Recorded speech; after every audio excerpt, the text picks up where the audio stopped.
All right, welcome everybody. We are about to get started here. I am super stoked. This is our first episode of Revenge of the Gith. It's dope as fuck to not be DMing, guys. So good morning, and all of that jazz. um, so yeah, just to guys let you know, as usual, this is a hey Andy, what up, boo? This is a viewer affected game. It's a little bit different than Dragonstone, but not too different. To let you guys know, we did implement some of those earlier changes for that. First and foremost, for 100 biddies, you can give a player a luck point, which essentially works like the Feet Lucky, to where you can... Oh man, guys, I need coffee. To where you can give a luck point to a player or even a dungeon master, and they essentially get a reroll at any point that they want on a d20, which is dope. For subscriptions is when you can give a nat 1 or a nat 20 to a dungeon master or a player, and this is the fun part. That is our DM's contribution. If you donate $5, for every $5, physical donation of $5 or PayPal donation, Streamlabs donation of $5, you will be able to essentially give an interesting quirk to an NPC. That thing will be going around as far as the timers, so be sure to look out for that. And yeah, this will be, you'll definitely need some bits in the future. Yeah, you will, boo. And without further ado, I'm going to go ahead and count down our cast, and we're going to get started here. Okay, hot stuff, I'm counting you down in 5, 4, 3, 2, and 1. Everybody wave! We're doing it, Reddit! Okay, so, alright. Welcome everybody. Thank you for coming.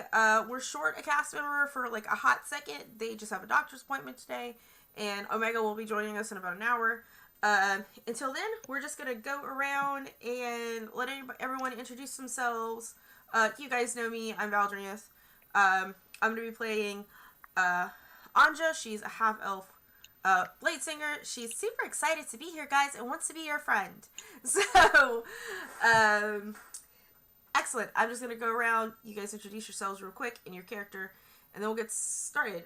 First and foremost, we're going to do the two newest faces on here who have never played on my channel before, and one is Adam at Alt4 Gaming. Welcome, Adam. Hi, my name is Adam. I'm going to be playing Elland. He's a lawbard. He's kind of like your standard kind of noble gentleman, except he doesn't hold himself very well visually.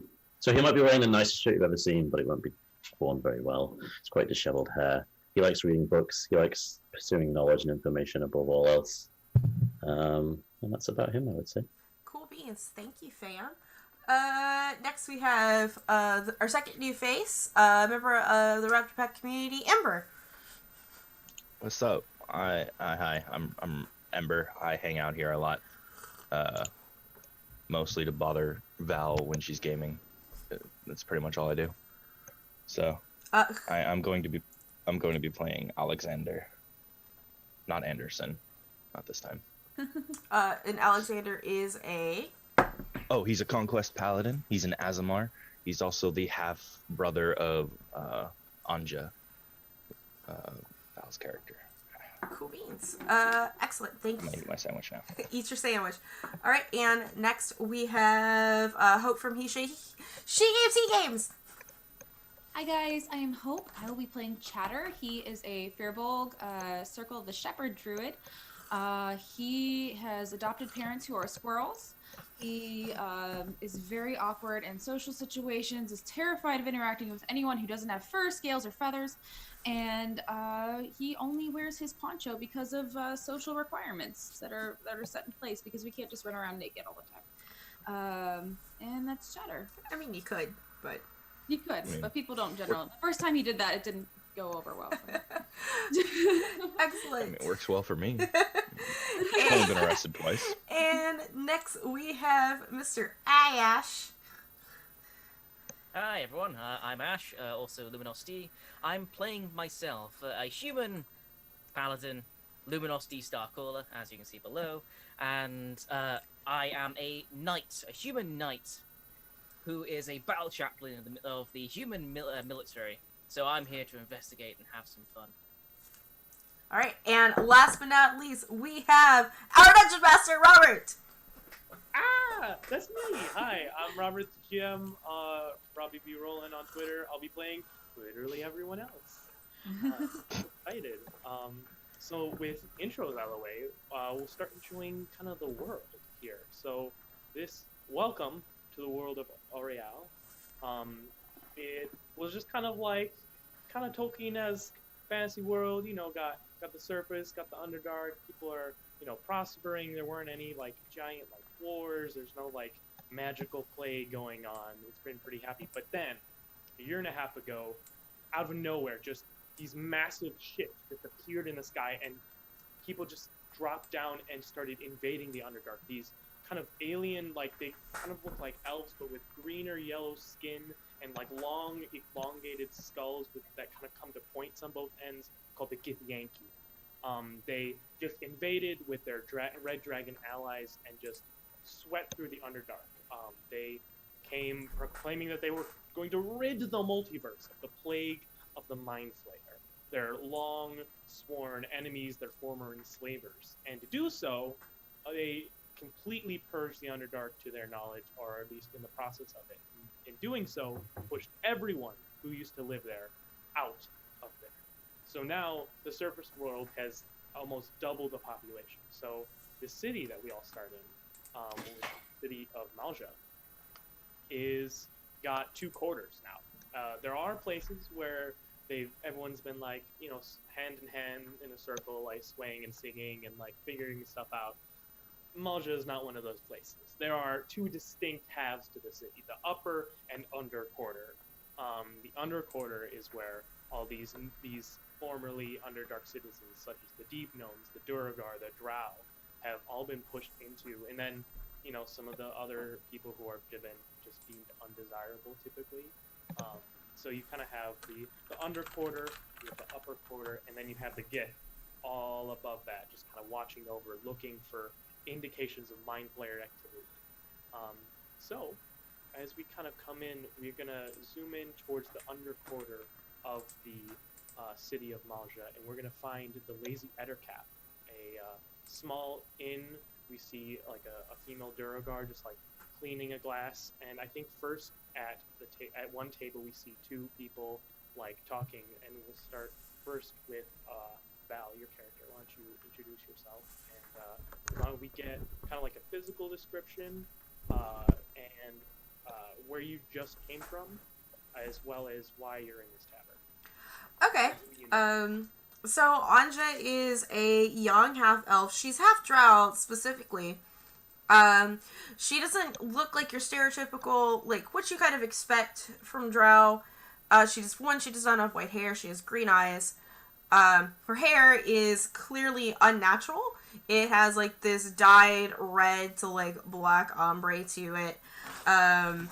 Red is her favorite color, as the rest of her black outfit that is sort of this Lolita petticoats thing that she's dressed in, because she's a goth, and she's got a rapier at her side, and on her shoulder she has the ugliest creature that you have ever seen. It's a possum, but this is Tulip, her familiar, and she loves it dearly. As far as where she came from, she's been on the surface before the Purge, because she is half drow. She was raised by her drow mother, who was the leader of what's equivalent to a biker gang.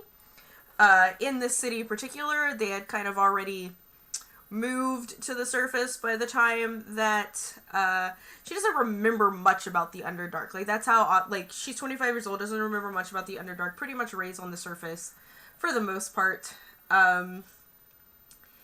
And she is probably pretty chatty. She's trying to make friends with everybody in this bar. She's here very simply to introduce her baby brother to these really cool people that she met.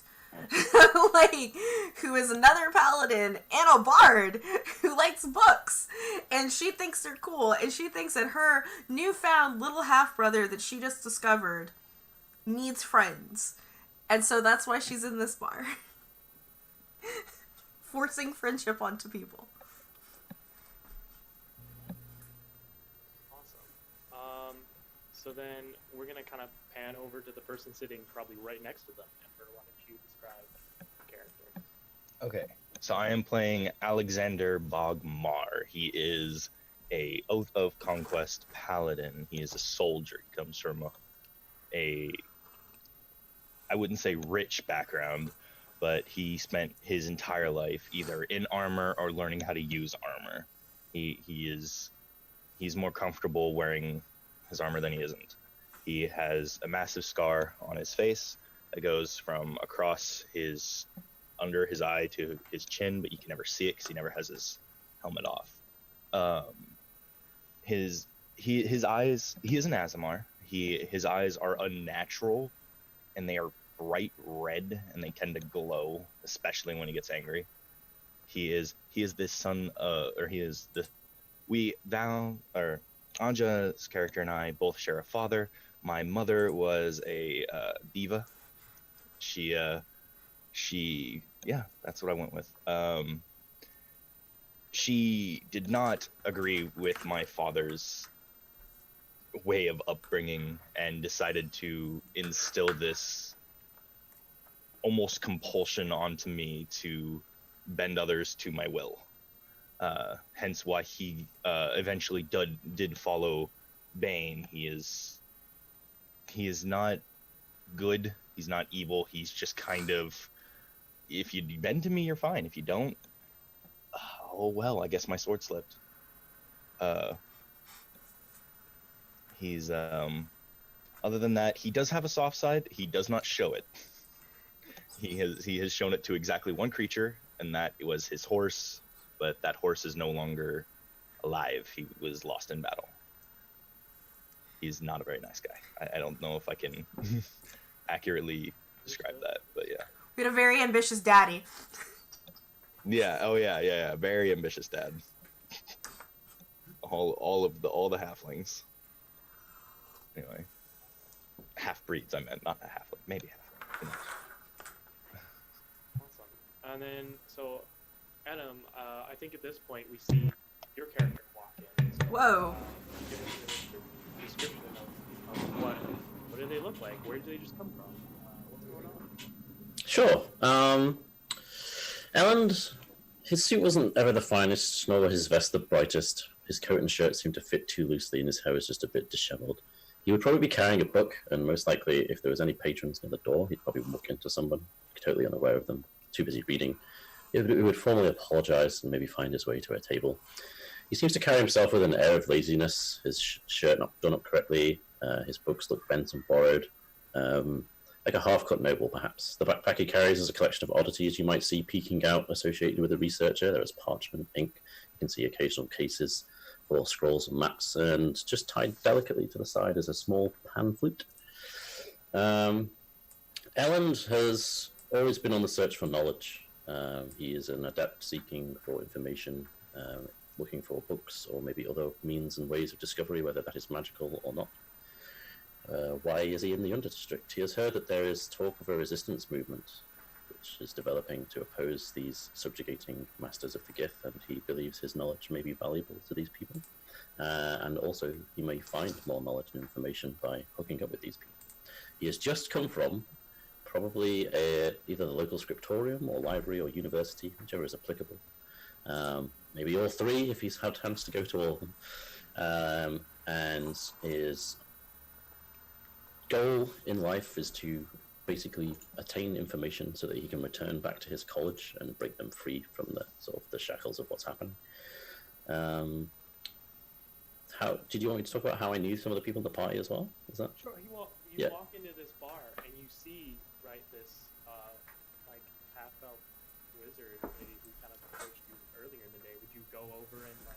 Oh, of course, yeah. So Ellen knows Anya from an earlier meeting in a similar bar, where she discovered the incredible tale of her mother.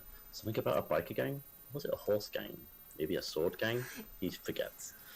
But I would definitely approach after seeing her waving with her energy and excitement and join them.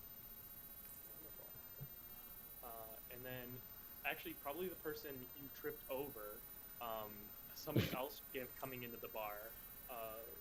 Steve, why don't you talk about who you are? I walk in from the laboratory as I've been dragged in earlier by Orange. By the scruff of my neck for some reason. Says, I got a friend for you. The way I look is pretty much by myself, except there's longer hair, look more dapper, I would say, with more sexy, I would say. I'm covered in chainmail and leather. I am the typical paladin, covered in armor. I sit between two tables, between Orange's table and the others, and another table with 3 other people in it.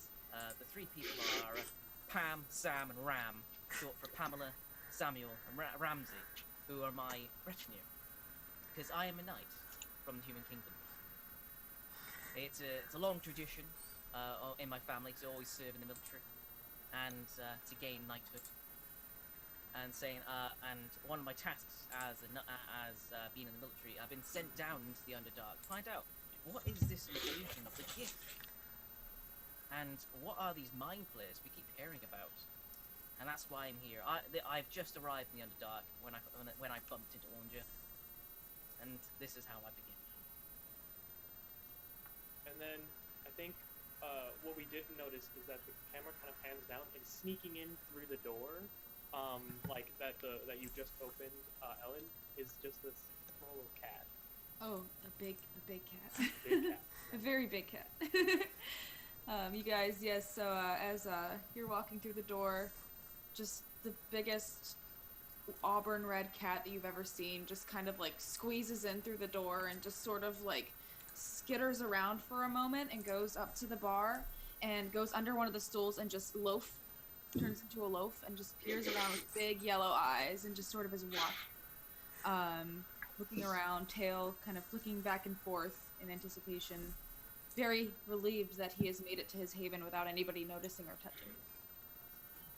Can you just kind of tell us, like, where did you come from and who do you recognize, like, in this bar right now? Absolutely. So, Chatter, in his current feline form, he came from the forest where he is most comfortable, and he came to the city in search of different herbs and sorts of things for his poultices and his herbalist practices, and sort of found himself meeting a lot of people. He immediately recognizes a bard that he had encountered just a few days prior, who, while he was in the woods collecting some mushrooms, he had been quite startled whenever this fellow came up to him and started asking questions about what it was like to be a Fairbolg, where he was from, and being very startled, instantly ran for his life.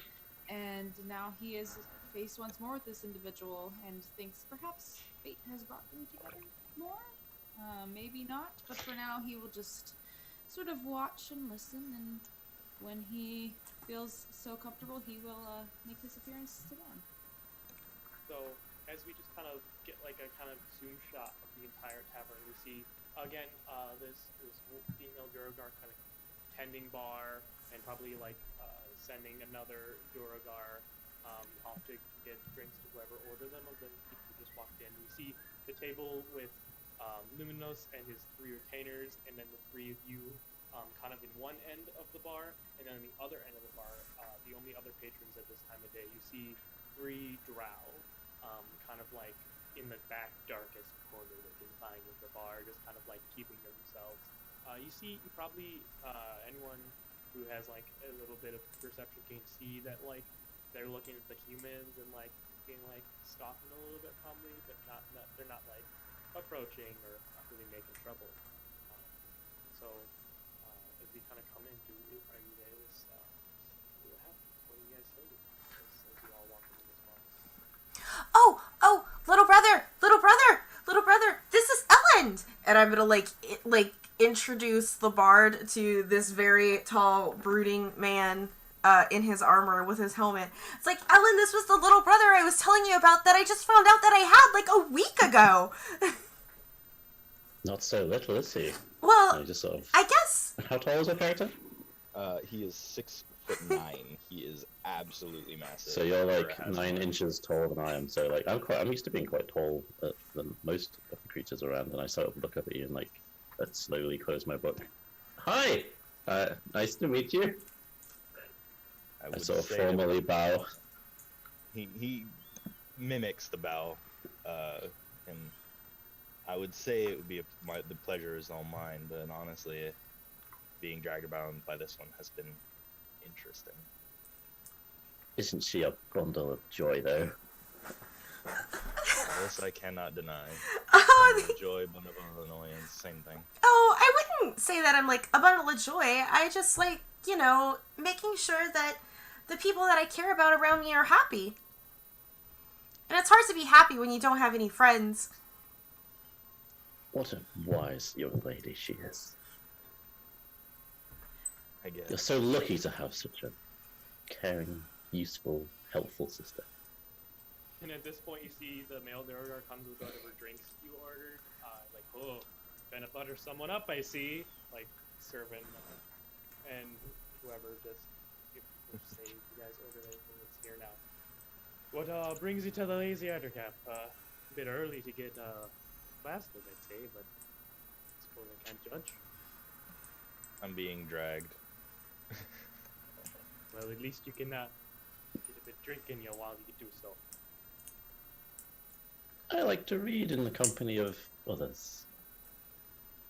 I find that usually makes it hard to concentrate, but you know what? Who am I to judge? You'd be surprised. A book can attract the attention of many a strange adventurer. Alright. Well, I guess I just am not in the business of attracting those kind of folks. Although they do typically pay well. Anyway, if you need anything, holler for me and my wife. Be up here. What was your name? The name? Well, my wife's name's Gengi. Mine's Dinar. Nice to meet ya. Gengi and what? Dinar. Gengi and Dinar. Hold up, let me get my notebook. Good, strong Duragar names. Yes. I was like, brother, this isn't the only person that I met. Look over there. And I'm going to point over to Luminous. It's like, he's a paladin too. You should go talk to him. And I'm just sat there between two tables saying, hi. What's in the helmet? A little bit comfortable without it. So You're in a dark uncomfortable. room with a helmet on. Can you see anything? I mean, yeah, it's got eye holes, and he proceeds to almost poke himself in the eye. Yeah, it's got an eye hole. So, you guys been here long? Unfortunately. I'm from here. I think so. I've been here many a day, just reading, learning. I just arrived from the surface. I think we're still technically on the surface, right? Yeah. Yeah. Yeah, no, you're in the other district of the city, so this is just where the Underdark people are kind of living, not entirely by choice, but The Undercity, not the Underdark. yeah. Okay. Right, okay. Yeah. No, I actually am here because someone decided to up and die on us, so we had to go and attend a funeral, and I met my older sister, and he says that with a lot of disdain that I can't put into my voice anymore. But, yeah. Just kind of sighs because I think he hates me. Do you say that out loud? Yes. Just not realizing I said it out loud, but just like the saddest moment of like realizing that You hate her. Yeah, I think you say it like to the camera, and then it pans out and we realize that it was like out loud. It's all Office style here. I think he hates me. In a moment of like I don't know what I'm doing, he pats her on the head. It's like, don't worry, I hate everyone. Oh, well, it's good to know that I am on equal footing at the very least. I feel honored. We've only just met and you already hate me. And on that, the bar door to the outside slams open, and you see another drow, a male, kind of swagger. He's probably had a few drinks already, which is maybe a bit odd since it's like midday. And he's just in like fancy drow clothes, so like it's probably a spider silk shirt with like the top 3 buttons unbuttoned, so you get just a little bit too much chest. And he's like swaying. Also, Luminous, are all of your retainers humans as well? Just as a quick note, all 3 of your retainers humans? I think he nodded. Yeah. Sorry. Yeah. Sorry, so, my bad. I'm mute. No, you're good. Yes, they're all humans. 1 female, 2 male. Mm-hmm. Yeah, but you see, he kind of like sees the humans and glares, and then his eyes just rest on Anja. Is that am I getting it right? Mm-hmm. Anja. Okay. Like rests on you and like just kind of like glares and starts like swaggering towards you. Do I notice? Oh, definitely. He's not subtle in any way. Do I know this guy? No, I don't think you know this guy. Okay. And he just like comes up to you and just like, it's bad enough that we're in this damned bright place. They let humans drink in our bars. Well, And I have to come in here and see people like you, just like looking directly at you the whole time, like, you are a disgrace. You know that? Alright, I think it's time for you to leave, sir. Oh, I'm so sorry. This is not... You are in the wrong part of this town. And he kind of like spits the word out. You do see at this point, as he's closer, you see this like symbol. Anyone who wants to roll me like history check, as he has this like symbol on his lapel. Also, at this point, Alexander's is going to be standing up to his full height right in front of the man. Yeah. Also, I have this as well. I'll show you. Bam. Oh, I totally forgot to mention the weapon he's carrying. Alexander is. Yeah. It is in functionality a longsword. This thing is more built like a massive cleaver than a longsword. So, yeah. It is way too big to be used one-handed, but he wields it like it's not even there. So Andre, I think you're the only one that really recognizes the lapel. Mm-hmm. So it is the image of like spider fangs, and then out of the spider fangs are like drops of poison that can turn into swords. And you recognize it as the symbol of the Seldarine's Edge, which is basically like a radical group that's formed since the purge of the Underdark. That's basically like, you know what? No, drows are the best. We should keep doing drow things like enslaving lower races, sacrificing them to Loam, and worshipping spiders. So they're basically just like radical drow who are just completely anti new society. Upon this, even whether I would have recognized it or not, this is the same reaction that she would have had. Oh, I am so sorry. I didn't realize that other people would like be offended if we were here drinking. We'll leave right now, guys. Let's go ahead. We can. You know what? Do the city if we can just get out of the entire. Just leave. Oh, well, I own property here, so I don't know if that's a great idea. Be more. You know what? A real elf, I'm sure could make great use of that property. You know? Well, okay. Okay. Did he react at all to me just getting up in his face? He looks a bit too drunk to really care.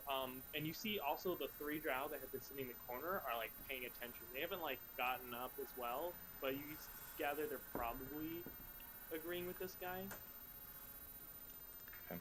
Put my hand on the hilt of my sword and just. You sure you want to continue your? Oh no! Please don't fight! Bit of.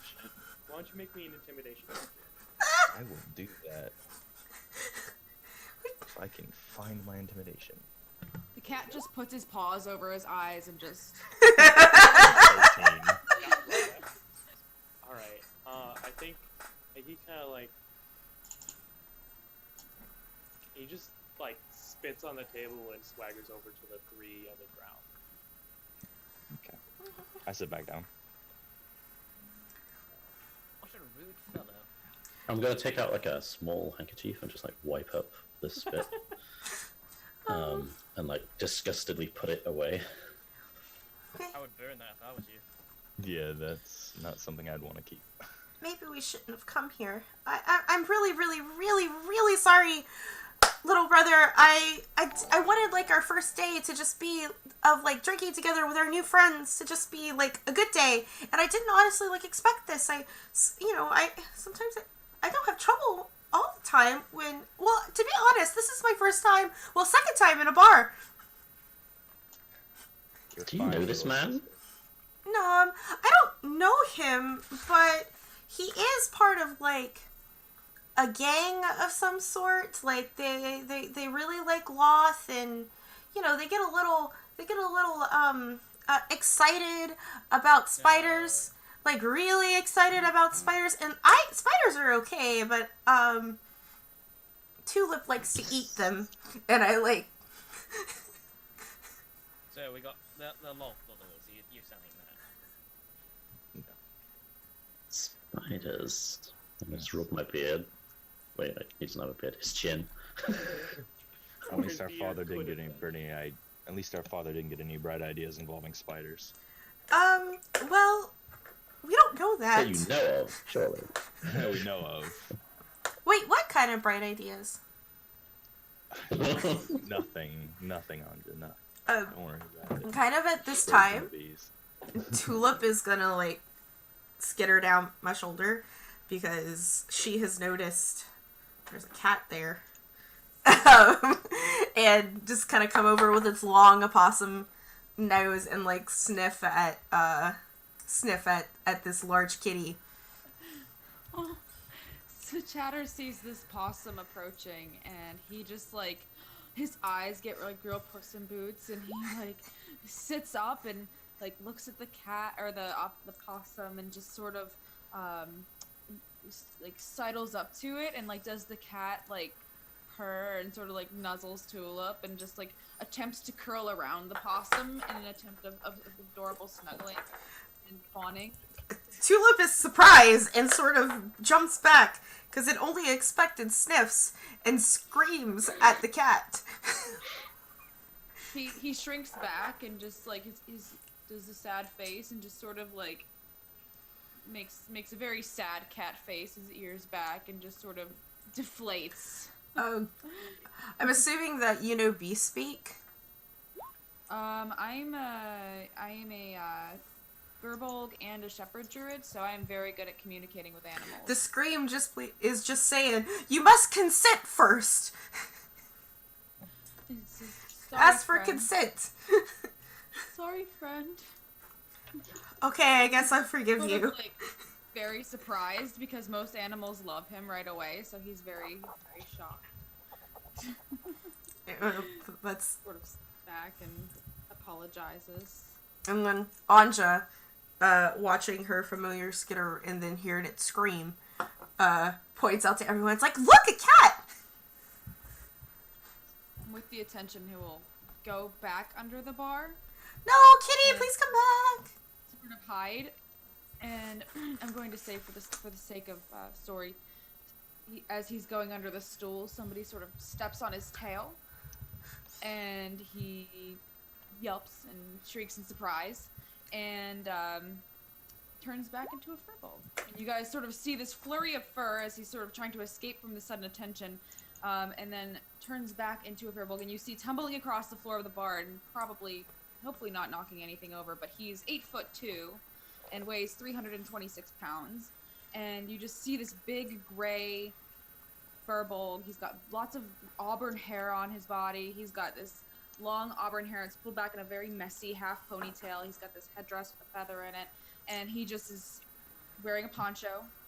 And he tumbles across the floor and just sort of sits and looks up and has this big shocked expression on his face. And he's just sitting there. And then you just see him take his poncho and he just lifts it over his head and hides and curls up into a ball.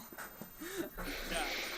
As everyone just like kind of averts their eyes because he's wearing nothing under his I need also like a deck save from you, Chatter. Oh boy.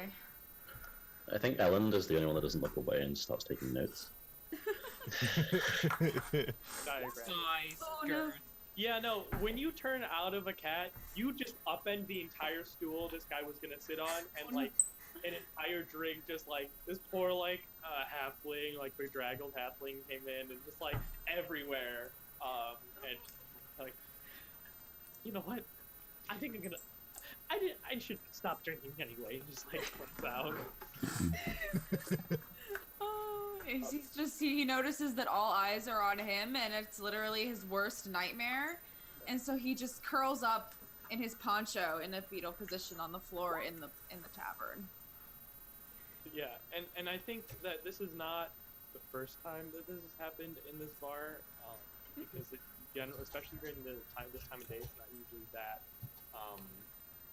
busy. So I think Dinar comes over to you with like a bowl of like fruit juice, and like it's gonna be okay. Why don't you put the poncho down? Remember we did talk about this. Yeah. Go on. Sorry. Just sort of sits up and tucks his poncho over his knees, and he takes the fruit juice in the bowl and he says thank you, and he just starts like lapping it. Here, and you know those people over there kind of pointing at everyone else's table. Seem kind of friendly. Want to go over? No. You don't care. He's kind of like trying to. He looks over and he notices that has the possum returned to Anja? Oh, the possum is just kind of like sat there and like watched the whole thing unfold. Like completely confused. Just real quick, sorry to interrupt. Ellen, you do have a lot of background noise, so when you're not speaking, if you could just mute yourself, just because it's like your mic is picking up every movement that you're doing. Thank you, appreciate your face. So, you know, the tulip is just gonna kind of look and stare and have like this existential moment of crisis before she pops back into her pocket dimension. Like he looks at the people that the bartender has pointed out to him first and just like freezes, and then he looks around for the possum because he loves animals very much, and he looks and notices that Tulip is gone, and you just see him sort of frown and, well, I guess I could try. And he sort of just like stands up and starts to sidle over to them, very much like a scared deer in headlights, just walking up to them. And everyone else like sees him sigh as just this like large being is now like not taking up the entire middle part of his bar. Like people can actually like approach the bar again without having to like sneak around this massive man. Oh. Hi. Hello. Anja still has her eyes covered. Oh, I'm sorry. I didn't realize. I always forget that most people don't like to. You understand. No. You don't have to apologize for anything. I'm sorry that I saw it. I didn't mean to stare. Just peeks through her eyes. I want to give you some privacy in life. Would you like a chair? I'm kind of hurting my neck looking up at you. Oh, hello. Oh, I'm fine, thank you. I took a cat nap earlier, and I have quite a bit of energy. Right. And he just sort of like he's messing obsessively with the hem of his poncho, like just like kneading it between his hands, just. And he's sort of looking at the Alexander with just this look of like fear and just like he does not want to get involved with this individual because he is terrifying with his cleaver. Yeah. And he's also covered in full black plate armor as well, so. Yes, he doesn't like any of that happening. he just Alexander is gonna lean over to Luminosity a little bit and be like, I get the feeling now. And he's gonna lean back, no context. Is it safe to look? No, it's definitely not. Okay. He's wiggling it right behind you. I mean, that's fine. If that's what makes him comfortable in life, it's okay. I just want to make sure that. Oh God, it's standing up. Really? What? He's looking around. It's standing up. It can do that. You see another drow walking in the bar. This one, I think, definitely Ellen recognizes. And, well, actually, Anja has their eyes covered. Yeah, she does. Yeah, but you Yes. at least recognize this man is Terror Melvir, who is a drow member of the local university. So it's like Okay. a fellow academic. Probably has lent you some books, or at the very least, helped you find a source or two. Sure. And he's probably actually talked to you about doing some practical application, he called it. Not really going much more into it. And Anja, you've probably also interacted with him once or twice. He's just he's one of the few drow who can walk around the upper district without anybody what's this guy? Because he's a professor basically. He's just an academic. So, and he kind of sees you all and kind of approaches the table a little confused. When he starts approaching, Alexander's gonna stand up with his hand on his cleaver again. Oh, I mean you no harm, I believe. Is that what, do I have to proceed now with that? Oh, I know this voice. Ah! When he draws his cleaver, now Chatter is also hiding behind his hands. It's not drawn, it's just hand on the hilt, the threatening, knight pose. He still hides behind his hands because that's terrifying. You are quite the interesting shade of purple today, Alja. Oh, yes. There was, you know, I saw something that I honestly didn't think that I would ever see until I got married. We're gonna inquire further, I think. No, you know what? It's not my place to inquire. I mean, to say what you inquire about, you know what? I'm just gonna, she grabs her cider and just starts to, do this. And Ellen, good to see you today. Professor, hello. Yes, don't mind our friend here. We've just had a run-in with a particularly unscrupulous drow. He's probably just on the defensive. It's okay. He's a friend of ours. Tara, please, come. Yes. What brings you to the tavern? Well, you folks, actually. Well, I didn't expect to find so many people. Hello, everyone. My name is Terror. I'm from the university here. Well, these days I've been trying to help find more amiable solutions to the problems that haunt us all. But today, I have a bit of a problem that needs solving. If you are all looking for employment. I'm gonna lean a little closer to him and be like, do we need to talk in private? He kind of looks around the bar, and then he sees the drow sitting in the corner, and he kind of squints, and he clocks the thing on the lapel. You know, why don't we ask my friends at the bar if we can get the back room? And he kind of goes up to the Duragar and talks to them, and there's no back room. It's just like one of the like rooms, like bedrooms. Sure. So, and you kind of like bring some tables and chairs in, if you all wouldn't mind. I'm gonna get up to follow him. Chatter will also follow. You guys will see a plump gray squirrel sitting on his shoulder, and she's sort of fussing with his hair, tucking it back into his headdress because it got a little more disheveled than usual when he took his tumble. And he's just like, "Mom," and you just hear. They're just sort of like swatting at each other for a second. And he's fixing his own hair, and she's trying to mess with it too. And then he like realizes they're leaving, so he'll sort of come after them because he doesn't want to be alone here with these scary drow. So. Alex, is it okay for me to be in a room with 6 other men by myself? You're not by yourself if there's 6 other men. And he just walks in. He's got you there. Sound advice!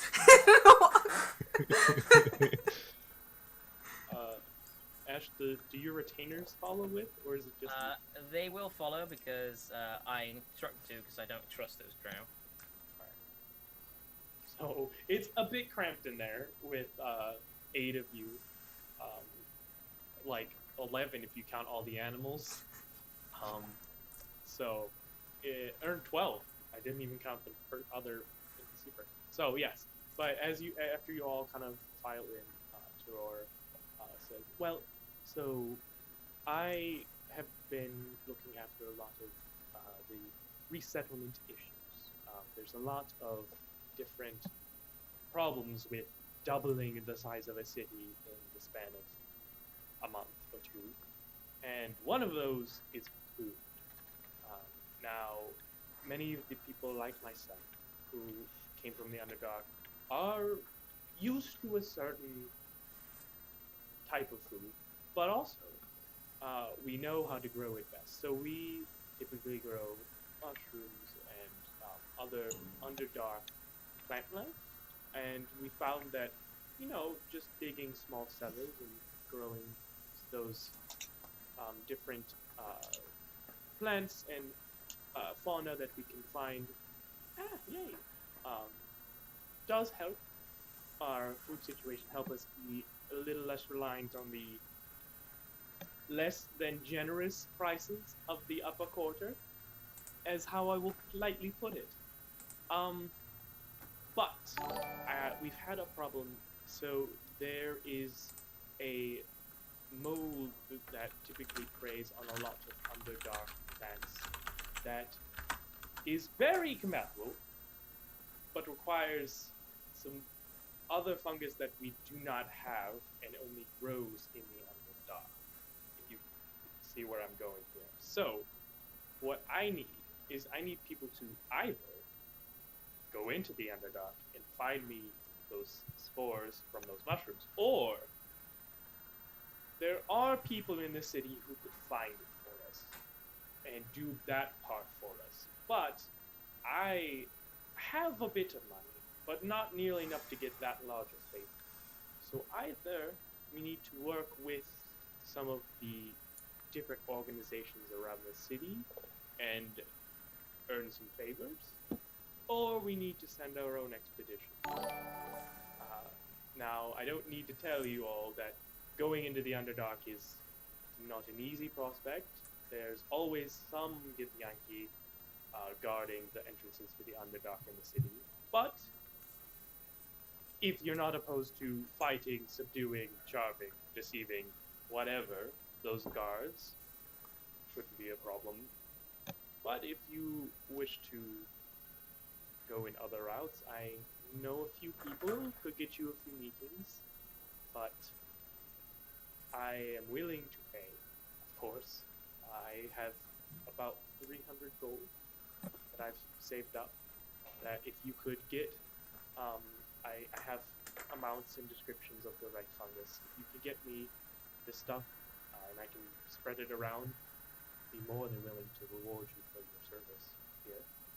So, what you're saying is we need a sneak down there, otherwise we have to fight the guards, correct? Yes. Right, well, I would volunteer a sneak because, as a paladin, I would rather not get into a fight just because of territory, of I do need to, I do need to follow somewhat of the law. Of course, and No. I especially would be not opposed to a non-violent solution. So in chat, whenever Luminous says this, Chatter will just, you see him sort of like gather himself and take a deep breath, and he just, I can help you get by without anybody seeing you. Wonderful. And then he just shrinks back and just sort of like, you see him like immediately questioning every word he's ever said in his life. And I would normally try and go down there myself, but with the purge, even the highest points of the Underdark have become much more dangerous with different beasts and people being pushed up towards the surface. So I personally wouldn't feel safe, to be frank, going there alone.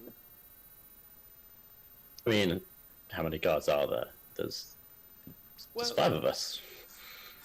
Yeah, I mean, I'm certain that you could, if you went to one of the entrances in this corridor, there's typically only about 2 Githyanki guards there at a time. They're more focused on their watchtowers and aerial surveillance. So, if things turned violent, I'm more than confident you could. Not that you should, but I'm sure you could easily. I like the idea of sneaking. This is much more safe. And I mean, anything to help people get the food that they... Oh, man, I remember when my mom used to cook those mushrooms for me. Oh, and people have to go without that? Oh. I like mushrooms. They really go well with like a cream sauce and spinach, and you put that on top of like... I know spinach is not like an Underdark thing, but, it's an up here thing, and so it's just one of those really good fusions. I like the dirt on the mushrooms. Well, that's very nice. Yeah, culinary preferences aside, yes, well, it's very good for people to be able to grow their own food here. It was, again, the upper corridor is, I'm just gonna say it's extortionate sometimes. At this point, Alexander's gonna finally step up a little bit. So I hate to throw a bit of a, wrench into the plan here, but in case you couldn't notice, we have 1, 2, 3 massive people, 2 of which are clad in very loud armor. That's okay. I'm looking up to you and say, who's the massive one? You know what I mean. Point being, is it's optimistic to believe we can sneak past them, especially if they're standing at the entrance. I don't know about you, but they can't have every entrance covered, right? There has to be a They secret. actually can and do. That's as much as they let us govern ourselves and not really get too involved. The Underdark is kind of the only thing the Githyanki seem to actually care about. So they definitely will. There will be guards no matter when. You could try and catch them when they rotate and catch them a bit more off guard. Forgive the.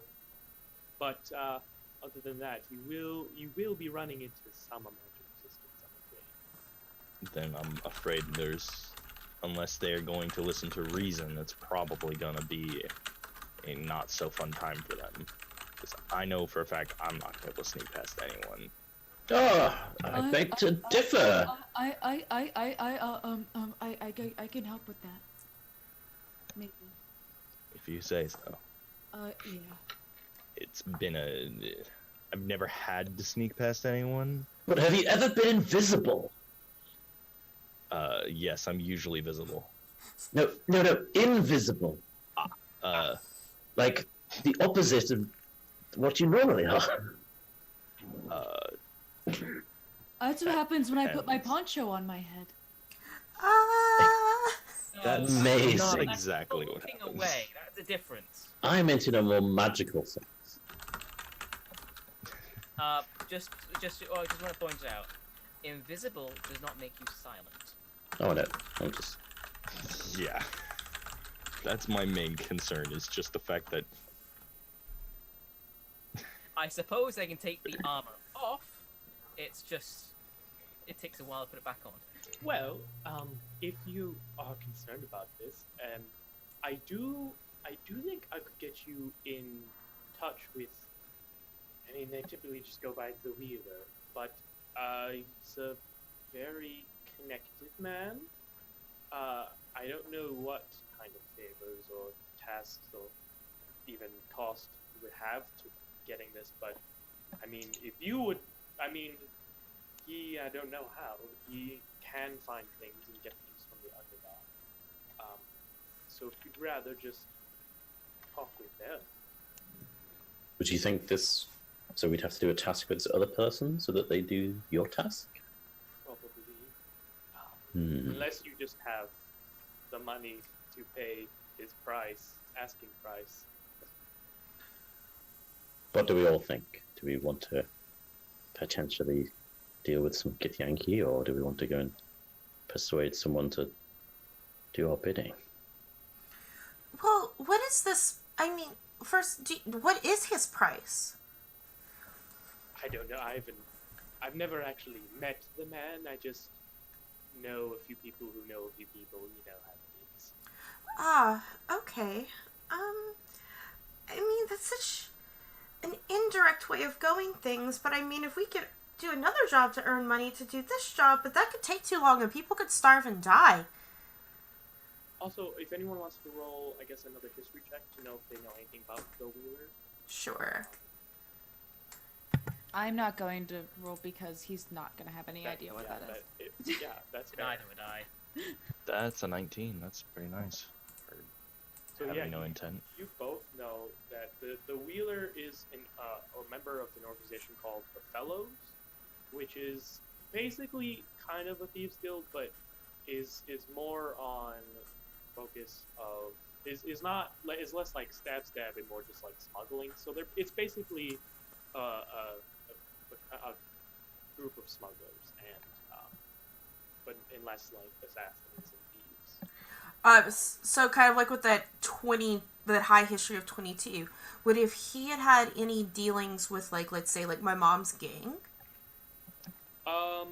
Probably not, because they are, again, they're like cat burglars. Like, they're barely breaking the law. Okay. Like, they want to break tax laws, not like don't kill people. Okay. Which is not probably what your mom's gang. She never actually told me what her gang did. she saved me. Yeah, and you know that they're kind of like, they very much are like, nobody knows who the leader is. It's kind of somebody, everyone gets their orders from someone, and it never really leads anywhere. It's just like this weird circle of orders. I think after Anya brings up the point of people starving and that being like a time-sensitive potential like issue, I would ask Taro, if that's like, is this a time-sensitive request, or how urgently do you need this? We have probably a better part of a week before the crops really start dying. We caught this early, thank goodness, but I mean, the sooner the better, of course. From my knowledge of like the city and like where he's just told us to go, can I feasibly work out whether we could do all of this within a week, or whether we would probably need to go direct to the source and get it? Well, you don't know how quickly the fellows would work, right? Which is probably something you would have to negotiate. But I mean, like, just going into the Underdark, like, is like you could be in the Underdark and out of the Underdark in a day, if as long as you just get in. The only problem is getting in. I guess I'll just relay that information, that it's definitely faster for us to go in there and do it ourselves, but it's obviously more dangerous. I mean, so if we go in there, we do have, well, I mean, our friend here, and I'm going to point to Chatter, and it's like, I'm so sorry, I never asked your name.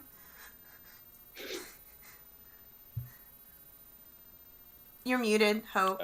I think you're Yeah. muted, Okay, Hope. sorry. People call me Chatter. That's such a great name. My name is Anja, and this is Alexandra, and this is Elin, and this is Luminous. Sir Luminous, you're a knight, right? Yes. Sir Luminous D. Salt Collar, and we're, so you can turn into a cat. How you said you can help people go unnoticed?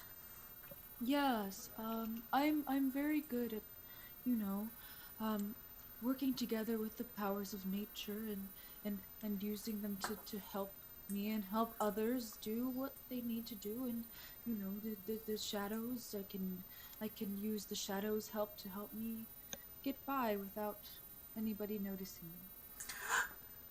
It's very useful. Wait, you can turn other people to cats? Oh, just myself. Not me, I can turn not into me. lots of things. What kind of other things can you turn into?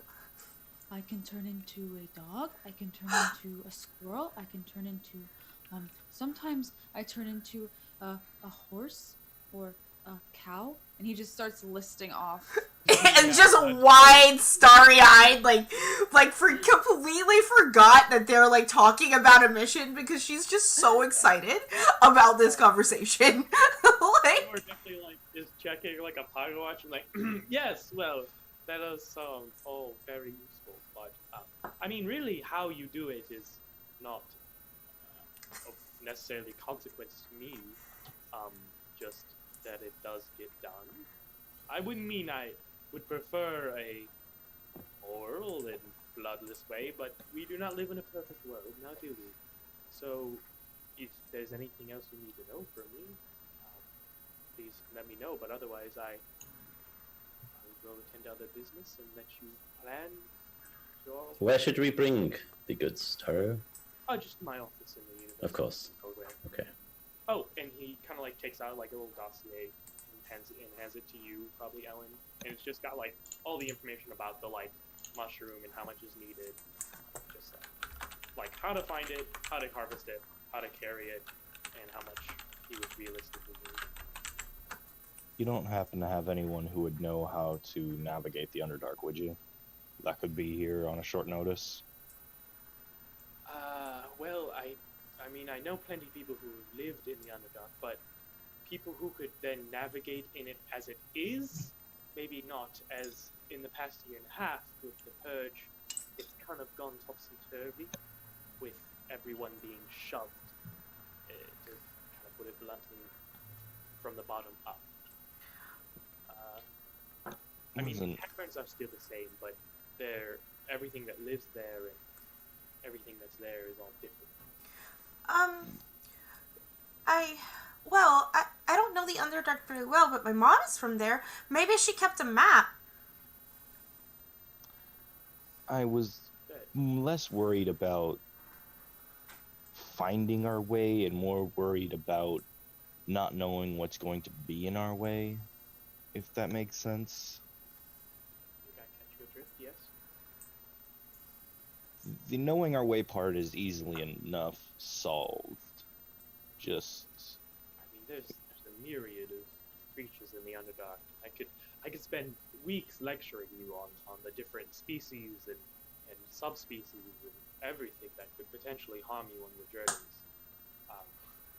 And I have, on multiple occasions, done so. My job, really. But I don't know how much you want to get into that before you go. Not if we don't have time. But it's interesting if nothing else. I certainly think so. Well, I think unless anyone has any arguments, I think we rest up tonight and head out tonight. Unless anyone has any disagreements. I think the sooner we get it done, the better. I agree. Luminous, do you agree? Yeah, sure, let's go for it. Right. Well, I look forward to your arrival. Okay. We're going on an adventure with my new friends. Yeah, she's gonna die. It'll be fine. That was both out loud in character and yeah. Right. He really hates me. It's not that I hate you. I just have no faith in you. Nothing that will Ow. happen if I'm around. Yeah, I don't think anyone would start anything with you around. Oh, don't worry. Everything will be fine. It's fine. Yeah, this is how like the great stories start. My mother always said that sitting around and doing nothing is boring, and we're not boring anymore. I think I like your mom better than mine. Let's get out of here. So did you all wanna go take a visit to the biker gang that Anja's mom used to run? To see if there's a map. Absolutely. Yes. Sure, why the fuck not? Biker. This Like, can't go poorly As at all. in the middle of a biker bar. So you walk up and it's called the Spider's Teeth. I'll be standing outside if you need me. And there's just like graffiti of just like spiders and some like Lolf's the best with it crossed out and like Lolf sucks and crossed out Lolf's the best. Just like detritus everywhere, and you see just a bunch of actually some riding spiders like harnessed out front, like these massive like large spiders big enough for a person to ride on, and you also see there's like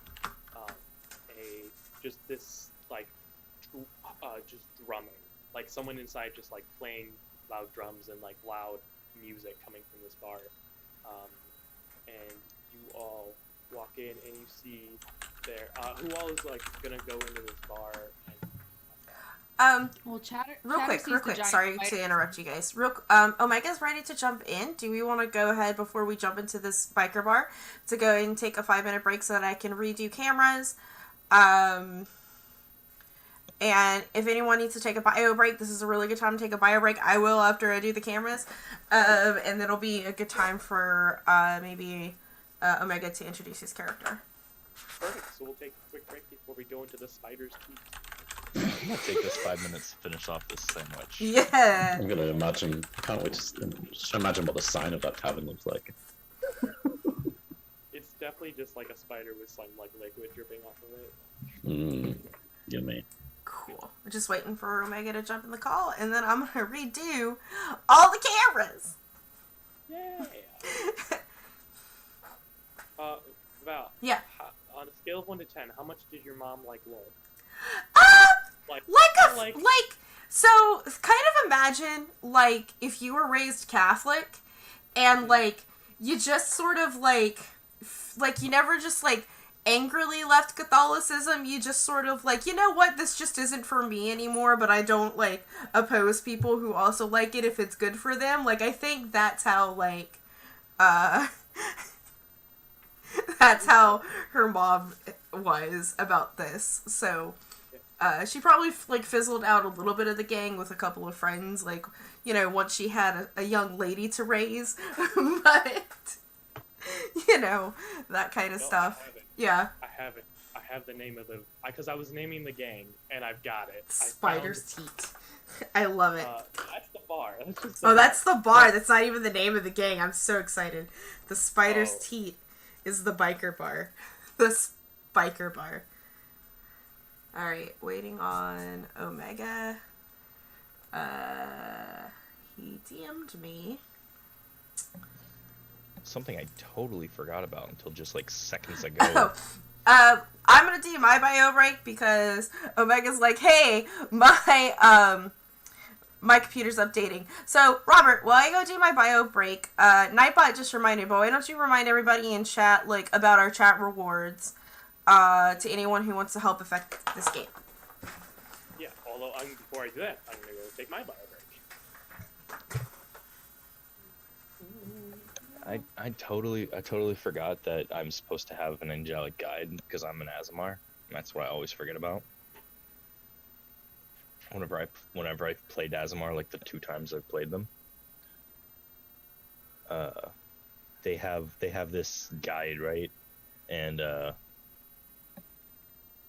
technically, actually, no, actually, I don't know if I have it, because I've technically turned to evil.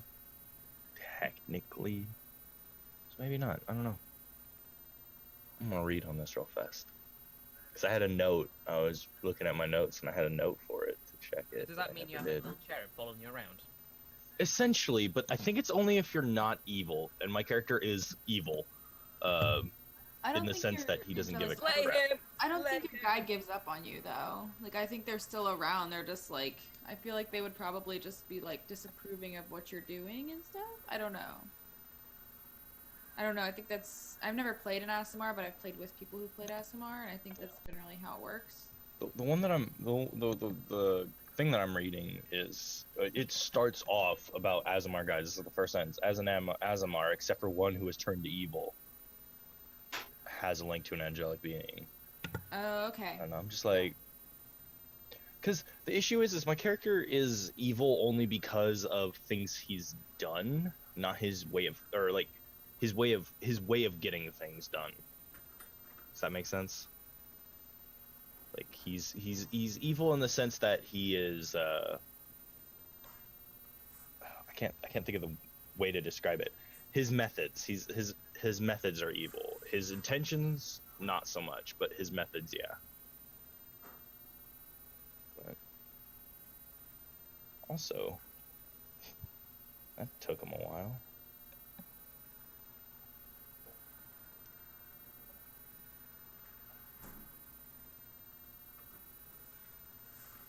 It's interesting. I don't know why it took him so long to answer. 20 minutes later. Right. Omega is still having some technical difficulties, so we can sort of like if we kind of want to continue while he's having those difficulties, I mean, we'll have to stop again. But my brain.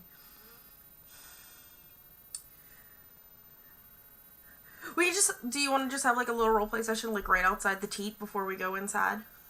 Yeah, we can do that. Okay, cool. So, or even just like on the way. Yeah, that's true. We can do some on the way roleplay. I mean, first of all, Andra is just super stoked, and probably still talking to Chatter about all the different animals that he can turn into, like, because that is legitly the most exciting thing she's ever heard.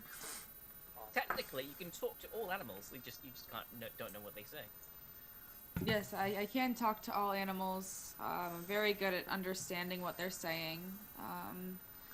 So he'll just like as she's asking him these questions, he's just sort of like this. Nobody really ever asks him about these things, so he's like, this is the one thing he likes talking about. So he's very into Anja's questions and everything. And he's like, so as they're walking, he's like, so you've never met somebody like me before? Like somebody like you, or somebody who could talk to animals.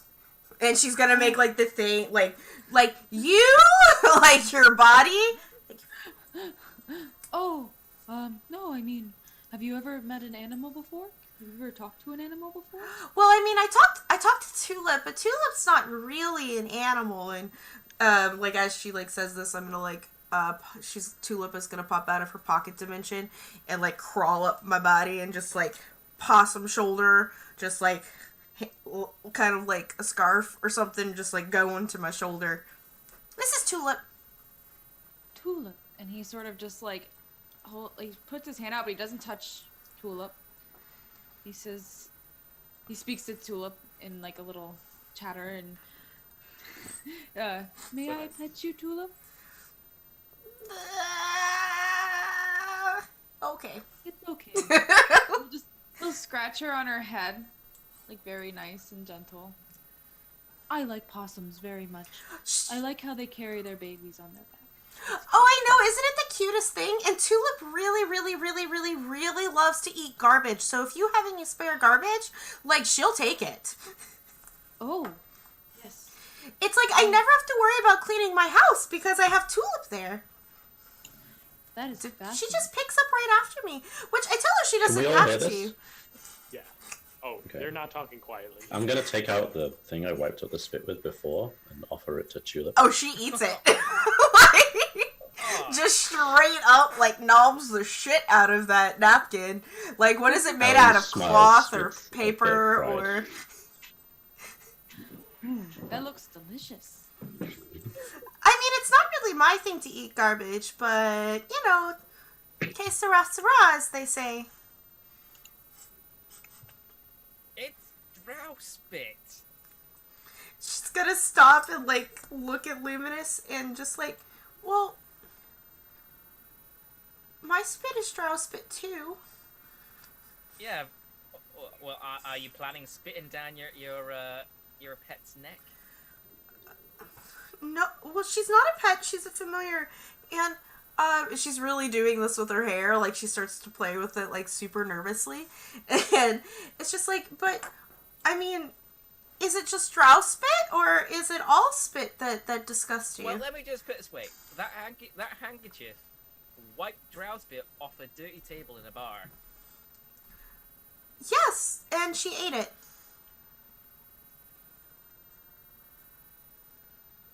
I walk off.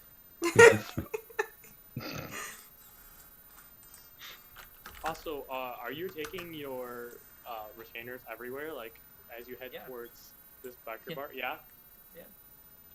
Okay. I may ask them to stay outside if I realise it might be a bit dangerous inside. And it's Sam, Pam, and Ram, right? Yeah.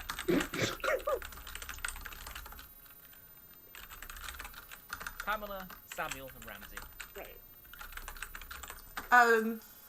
I told Omega to just pop in whenever he wants, and Rob just continue as we see fit, and when he pops in, then we'll handle it. Like, don't worry about it. Just, let's keep the show going.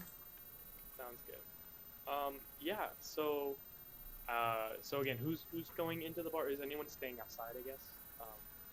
I'm staying outside, Yeah. but I'm at the door, so, like, what's the word? Guarding the door. I couldn't think of it. You're the new Like a bouncer? Yeah. Gotcha.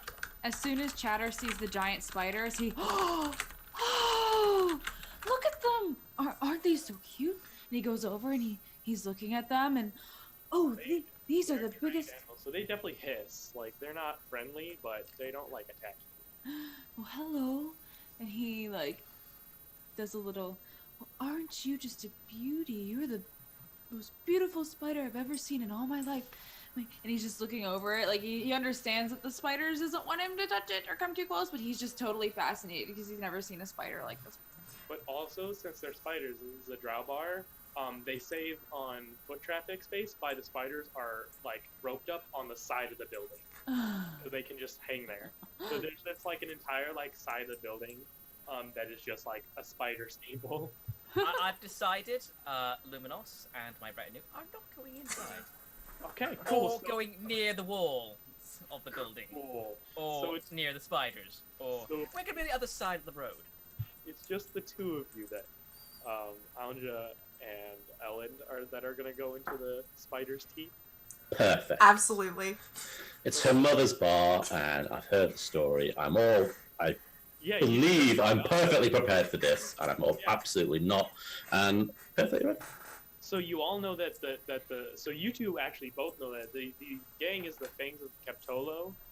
Anyone who's not Anja can make a religion check if they want to know who Keptolo is, who or what. Keptolo. I will do that. Yeah. Well, a religion check. Yeah.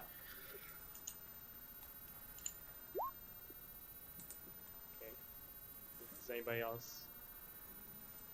Okay. So I don't. Yeah, sorry. Yeah. No. Go ahead. I totally was spaced out. No worries. Well, I didn't get anything new. Yeah, I feel like, actually, very fittingly, Ellen and Anja, you both know Keptolo is the drow goddess of, hedonism. fertility and beauty. So as you walk in, you see the drow in like all these drow in just like computer RPG leather armor of just like showing off, just like not like to the point where you're pretty sure like this stud leather armor is functioning like leather armor because it's just so impractically like made and worn. And there's just like in one corner there's like two drow like arm wrestling, but like on the points where the fist would go are like little needles with like green liquid dripping off of them. And you in the other corner there's like this bar with like there's a Goliath like playing these like war drums, and it's like this like drumming like loud beat that's just like pervading the entire area. And then there's just like a bunch of just like drow just like chalking and chilling, and you see one of them in like the fanciest clothes and like got the biggest shoulder pads. That's how you know they're the leader. You recognize them, Alja, as Kalman, the successor of your mom. Coleman? Kalnim, C-A-L. Coleman. Can you spell it for me? Yeah, here. Thank I'll you. just put it in chat. And he kind of like calls you over, like, hey! And waves super excitedly at him. I was like, Coleman, hi! You're like, come on over here, and like looks at Ellen like, huh? And like, you know what? Sure. All right, come on over. And there's like, come to like a table with like 6 other drow. What? First of all, who are you? Who would you bring along here? Oh, this is my new friend. I met him like a day ago. His name is Ellen. He's a bard. He was super interested in like some lore and history, especially about Mama.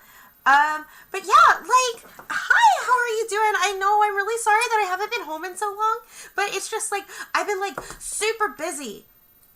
I mean, Mom just died, and then I just found out that I had a little brother. I mean, he's not little, but he's like my younger brother, and, he's a little grouchy, and I think he hates me, but you know what? I'm not gonna give up on him, because he looks like that he needs a lot of love in his life, and if I can't do that, gosh darn it, I will find someone who can. Alrighty then. The name's Coleman, by the way, extending his hand to Ellen. And like, I'm assuming you take it. Oh yeah, he's like, he puts his hand out, he shakes it. Glorious to meet you, sir. He gives you a look like, because of the description, like, gives you a look like, you're not a cop. No, don't worry. More like a historian or a researcher, or, you know, a poet, a storyteller, whatever is needed. Oh, okay then. And like there was just like nervousness. It's like also all the like 6 drow also at the table, like we're also Slowly getting closer to me. Oh, never mind. Let's get a drink. The real drow poison is like some like underdark wine is like handed to you too. So what can I do? Well, we kind of came across this like job, and we're gonna help feed all of the poor people who have been forced out of their homes to get, you know, the mushrooms. That's a lot of, like, you personally are going to. Yes, I am. Well, along with my friend Ellen and my little brother and the other nice people that are outside who are also my new friends. And how are we going to do that? Well, I was hoping that you had a map. Of? Like the Underdark, so that we could get around, maybe find a Like secret. all of it? Well, maybe not all of it, but maybe like an indication to where we can find these spores that we're looking for. And I don't know, maybe I'm gonna lean in. Maybe you know a super secret entrance. To the Underdark. Yeah. I mean, you could always dig, I guess. Oh. But other than that, none that the Gith don't already know about. But and it turns to Ellen. What are you looking for exactly? Oh, I'm helping your friend here. We're just trying to get into the Underdark quickly and quietly, if possible. We don't want to make too much of a sound or a notice. We just need to retrieve some he kind of thinks for a second. Food mushroom things, which I believe you all love, and I've never tried, so I'm absolutely delighted to try this new delicacy.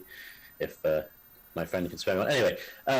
So yeah, we just I guess we're trying to find a map of where we're going, maybe, and what might be down there, and any ways of maybe getting around these guards that guard the entrances. And Okay, sure. Well, as to what's down there, a lot of stuff. I mean, feral spiders, addercaps, Fomorians, Duragar that didn't get up there. I mean, hopefully you don't run into a Gith purging party, because that'd be bad news. There's really just a whole manner of different things. But as far as helping you, all right, let's do a quick timeout. Sorry about this. So I got Omega has able to jump in and join us. So it is working. That took a while. It is working. So I just gotta get cameras redone real quick, guys. You can still talk and everyone can still hear you with this. I'm just gonna. Hopefully, this is not gonna take too long. Excellent. What did I miss? So we're doing a little bit of a scene inside a bar, and when they leave the bar, we'll catch you up. Ah, gotcha. Yeah. Sounds good. So, yeah. So he kind of says, "Well, as far as helping you, if you're trying to get in, I could get you a map." And he kind of like snaps to one of the other drow and like says a few things like in Elvish to them, like under his breath, and they like head off into the back of the bar. do I hear what they say? I mean, yeah, it was just like be like, can you like basically asking them to find a map. Okay, right. Then Sinister. And like as far as helping you get in, you know what? And he kind of pulls out 2 little vials out of his bag. I can give you some drow poison. Now, if they aren't lucky, they will be out for a good minute. At best, they'll be paralyzed for a whole minute.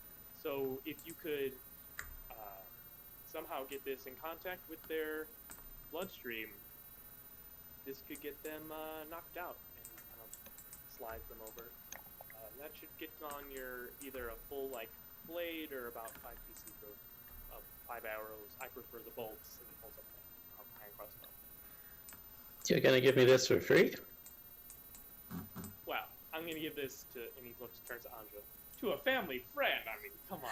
Oh, yeah, Oh, that is of so course. nice. I mean, like, if there is anything that we can do to help repay you for this, like, please let me know. Like, I guess it's so really nice and kind of you to be able to just, let me have this. Oh, well, I certainly will. And he kind of gives like a knowing look to you two. Okay. Has no idea what this knowing look means. Just. Yeah, then Elend is like very clear, like, yes, you in fact owe me a favor. You love Okay. That's fine. All right. So, do I know anything about drow poison to know that he's telling the truth? Or is it just going to paralyze? It's not going to kill someone? Or...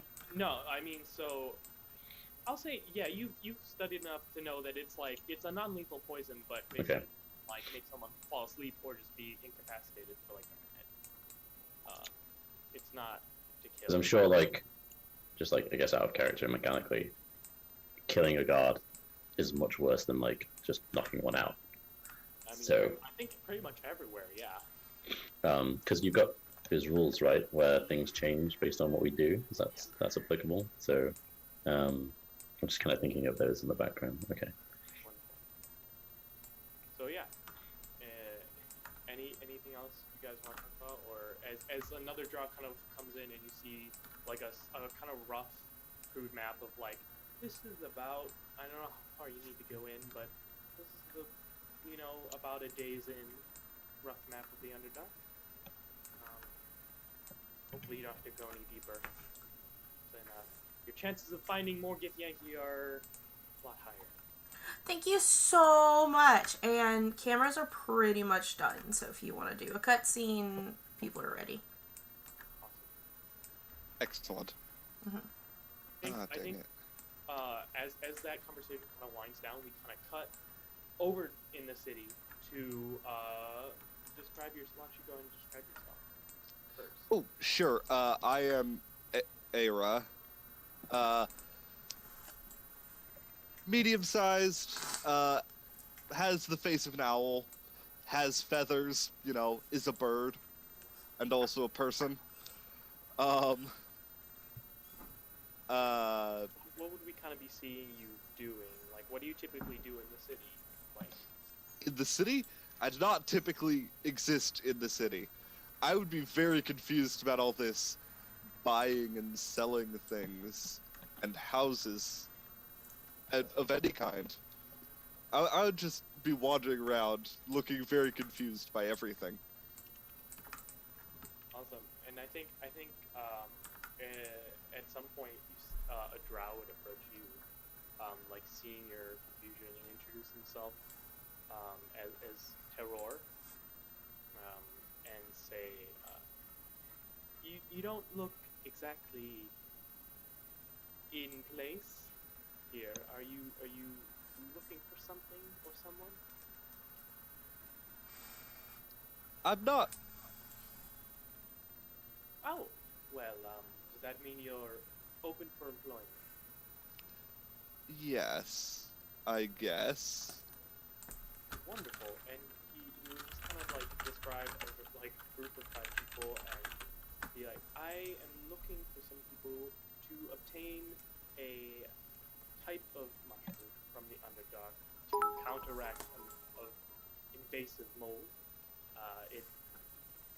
I don't know how much you know about how we survive here, but we grow our own food typically in our own cellars, but there's a lot of invasive species that can kill that off. And the only remedies are in the Underdark, which are of course guarded by the Gith Yankee.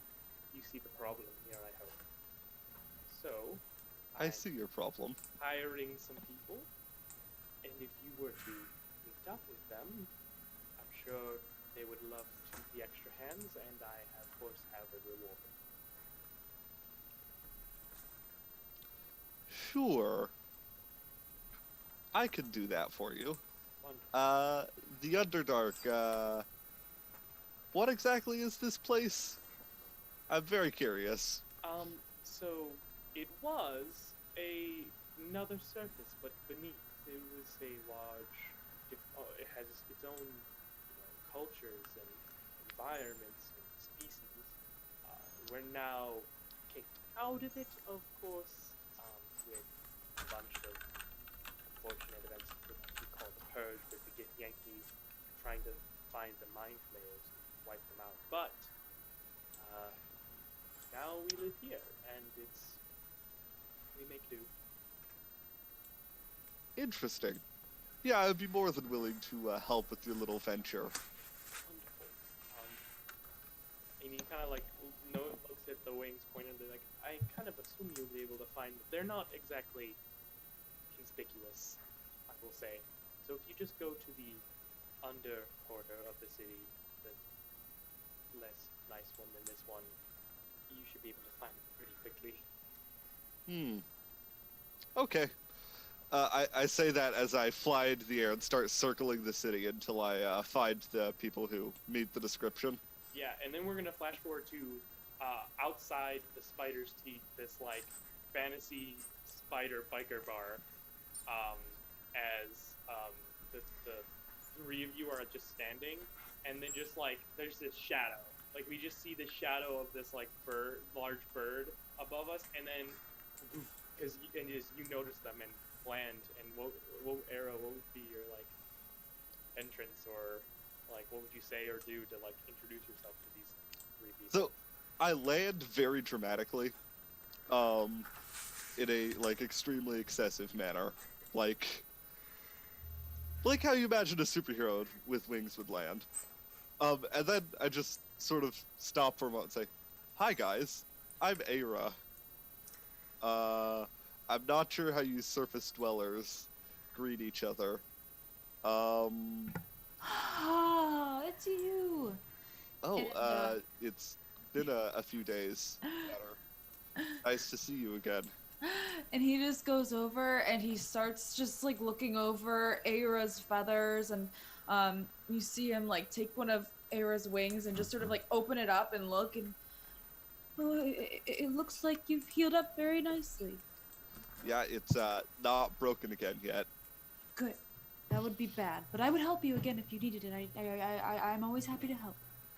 I'm sure you are. It's my understanding that we are hunting mushrooms. They're inside trying to get directions to the mushrooms. Very cool. And then we're gonna cut back into the bar. Is there anything else you guys wanted to ask or say to any of the things of Cthulhu, or are you guys gonna be headed out of the bar? And that's how I met Anya. No, I don't think so. Like, unless like Anya needs to talk, like, have a reunion more, or get any other like information. Or yeah, guys, hold up like a hot second. I think okay, this is what's happening. So like I minimized Zoom, and so we all stopped moving for like a hot second. Like, okay. And thank you, Jeremy Side, for that $1 donation, which is the equivalent to biddies, and he's gonna give that reroll to that luck point to me. So, thank you. Bonus. Okay, we're back in business. Sorry, guys. I was like, why are we frozen? Whoops. I know. Doing two things at once. Okay, thank you. So I'm gonna look over at Elin. What did you say again, out of characterly? Sorry, I was half paying attention. Just like if there's anything else that your character would want to say to Calvin. I guess we take down maybe the details of like where to find him. Is he always here? I'm gonna like. Or I suppose he would find us for his favor. Yeah, I will give Callum a hug and like, because you know, I'm very grateful for this help, because he didn't have to do this, but I'm just really glad that he did. It's, you know, all right. Well, I guess we're ready to go meet everybody else then, right? Absolutely. All right. Thank you guys. I'm gonna wave to everyone at the bar. Just like appreciate you. I'll see you at the loft version of Christmas later. This year or New Year's. Bye. Web mystery. So yeah. I think like Ellen probably is looking at one of the female drows a bit too much and maybe walks into the door frame. They definitely are like giving you the like, like. And then like rubs his head and like kind of slides out as quickly as possible. All right. So yeah, Era, you see these two extra people. So now there are. Why don't we give like one more quick description of everyone for our new friend? Oh. I'm a bird. What sort of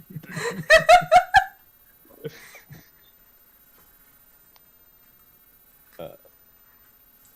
A big yellow bird? No. A smaller white bird. You're gonna see the person that walks like Era. Anja is a half elf, and she's definitely a half drow. So dark skin, like the gentleman that you met earlier. She is dressed in like kind of like a floofy skirt with like a floofy petticoat and like a little jacket, and she has a possum on her shoulder. So that I'm giving my description because I have to take my bio break right now again. So like you guys continue, and I will be right back. So Era has met Chatter before.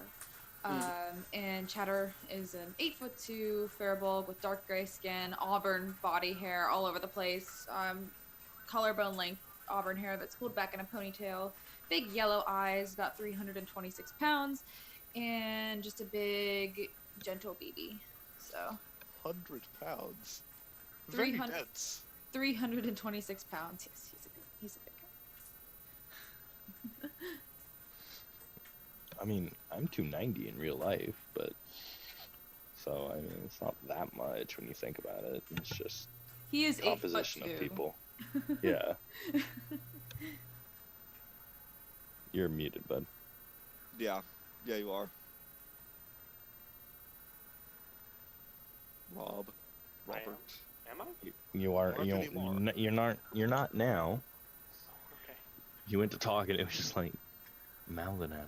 So, I guess I'll go next with character stuff and things. I am a 6'9", covered in black armor, a massive shield on my back, and what essentially looks like a gigantic longsword-sized cleaver on my belt. You can't see it, but he has a scar on his face, and his eyes glow red from underneath his helmet. So He's an you're real Azamar. spooky looking, is Yeah. what you're saying. He's also, I forgot to mention this earlier, he's also got 2 big old slits on the back of his armor. You don't know why, but they just show his skin behind it. Oh no, they're for wings. That's Yeah. That's Well, what I mean, have slits in you the back of you your might not. I'm talking in character. You probably wouldn't know. My character would assume that they're for wings. That's true. Everyone You has would. wings, right? Yeah. Yeah. I guess that's more for everyone else would not know probably what the slits are, but you would probably assume that's for wings because you've probably had armor exactly like that. My armor is exactly like that, except it's, Except really there are light currently leather wings armor. out Yeah. there. There are just knives on it everywhere. Yes, love that. Ellen, you want to describe yourself? So Alan looks like a typical academic, but like maybe kind of like a noble. So he's wearing like he's wearing finery, so like quite a nice shirt, maybe a undone waistcoat, quite nice trousers. Except all of this finery that he's wearing is kind of like ruffled. It fits quite loosely. He doesn't really carry himself in the way like a noble would. And he's got like bent and borrowed sort of books that he would be either constantly reading or writing in. His hair's like sort of light brown. He's got blue eyes. He's 6 foot, and yeah, he's just a kind of researcher or academic that is just like trying to find knowledge and information. And last but not least, there's a gaggle of 4 humans. Why don't you describe Luminous D, please? Yes, I'm Luminous D. I'm a human paladin. I'm 5'5". I am in a bright silver armor with a large shield with my heraldry on it. Just behind me is my 3 retainers, one lady, 2 men. I have long scraggy hair. I got chiseled good looks, exactly like me. And I'm just stood there, slightly unimpressed with what's going on. Yeah. Of this building covered in spiders. What the hell? So yeah, that's the group of people that are now the 6 of you standing outside the bar, the Spider's Teeth. What are we all gonna do? Well, this seems like fun. Oh, wow, you're like an owl. Yes, I'm like an owl. Oh, like, Your observational skills are truly legendary. thanks. Do I notice that Chatter's like touching this owl like profusely, right? Like checking this owl? Oh yes, Okay. and sort of like going in his feathers and making sure like they're nice and clean, and just sort of like looking over him, very much as though he's like checking him up like a medical almost exam. Chatter, do you know this bird? Oh, I mean we met once. Era was injured, and I found him injured in the woods, and I nursed him back to health because I help all small things. I help all the birds and beasts of the land and the fish and the things that crawl on the ground, and he needed me, so I helped him. Chatter, you're so amazing! He just blushes and just... That's like you. Chatter is your hero. Oh, I wouldn't. I just like to help when I can. And he just is blushing profuse. Like he's just like beside himself. Meanwhile, Fair like enough. you're in the middle of the street, so there's just like people like pushing past you and like, come on, guys. Excuse me. I'm I'm Also, really, my really, really wingspan is, sorry. like, 9 feet. So whenever like I fully extend my wings, I take up far too much space. Yeah, no, 100%. Like, you see people just like ducking into alleys to like just get to the other streets. They're like, nope, this is not a street I can use today. That's because of the spiders normally. Anyway, guys, I got a map and we got a poison. Oh, Well, that's not a very honorable way to kill someone. Whoa. What do you mean by poison? It's Easy. Don't worry. It doesn't kill anyone. It just makes them stop working for a while. Like they become What? paralyzed and. Well, like a laxative? I mean, maybe I don't know. They just drowse so well, but I wouldn't test it myself. You, by all means, if you like. But no, we have. It's fine. It's saying they don't really work on me. Perfect. Well, we have 2 of these. We may not even need to use them, but we do also owe someone a debt now. It was given to us almost for free, but Whoa. I'm sure it's fine. You give it up, not me. Well, yes. Formalities aside. I was a part of this barter system. Sorry. Oh, we're a group now. You know, we're an adventuring party. We share and share alike, do we not? well, we should share all that we have we've been given. Yeah, totally. He like, does anybody want some of my nuts? And he just Nobody sort of, has. like, Sure, I'll totally have some of your nuts. No. yeah, me too. Thank you so much. and he gets all happy and he sort of like he very carefully lifts part of his poncho because he remembers how upset everybody got whenever he exposed himself. And there's a pocket and it's this big bulging pocket and he pries it open and he just has like dozens of acorns and walnuts and things inside. And if anybody gets hungry, please help yourself to my nuts. I'll only eat your nuts when you give them to me. I'm not gonna go and take your nuts from you, okay? I Oh, think that's good. somebody that just walked out of the bar, this this male drow in like this very much like unrealistic armor, just like, oh, is this an open offer here? You may have some nuts as well, my friend. Oh my, And then- he like traces his hand like down like along like, hey. And then he gets whacked by my wing. Just straight up across the Come face. on, I'll come back later. Oh, okay. There are plenty of nuts to go around. Ooh. And then one of the squirrels comes out and starts like, she starts like scolding him.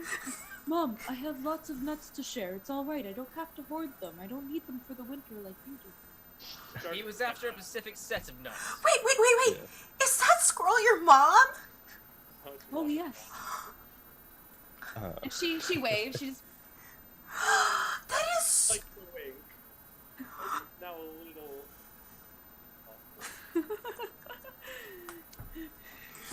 just so amazed in this moment, forgetting about mushrooms and nuts, and it's just like trying to calculate and figure out how this works without being like, are you adopted?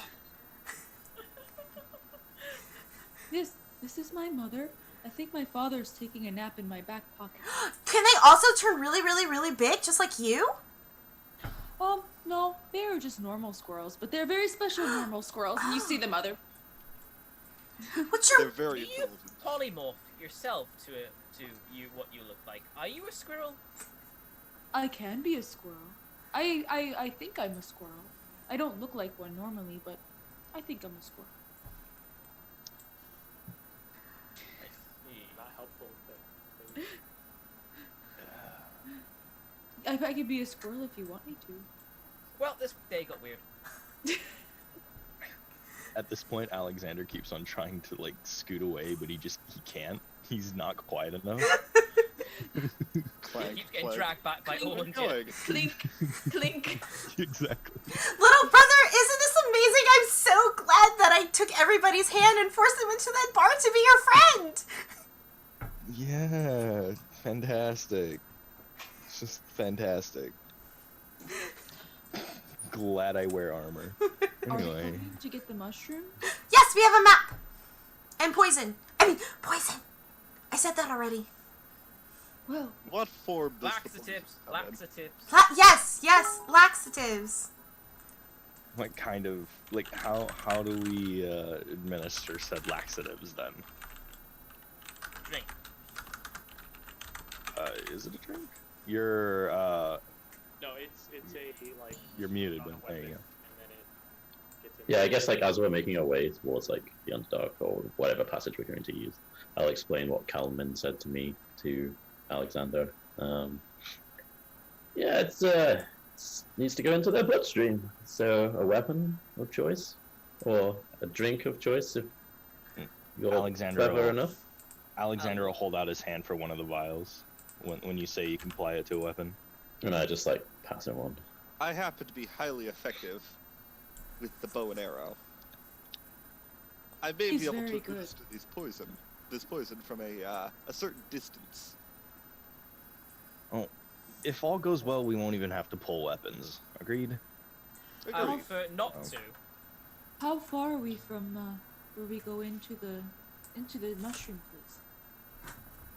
I'm gonna pull out my map to look and see if there's any markings to where the mushrooms are. And real quick, just to remind you, we did get some luck points handed out. Blood Cree has donated 3 luck points, 1 for me, 1 for Ember, and 1 specifically for Chatter's parents. Thank you. I mean, Blood. And Ash, you just subscribed. Thank you so much, Luminous D, for the subscription. Who are you gifting that I one did? to? Yes. Or, well, Blood Cree gifted you. So, Thank you, Blood Cree. Don't you remember?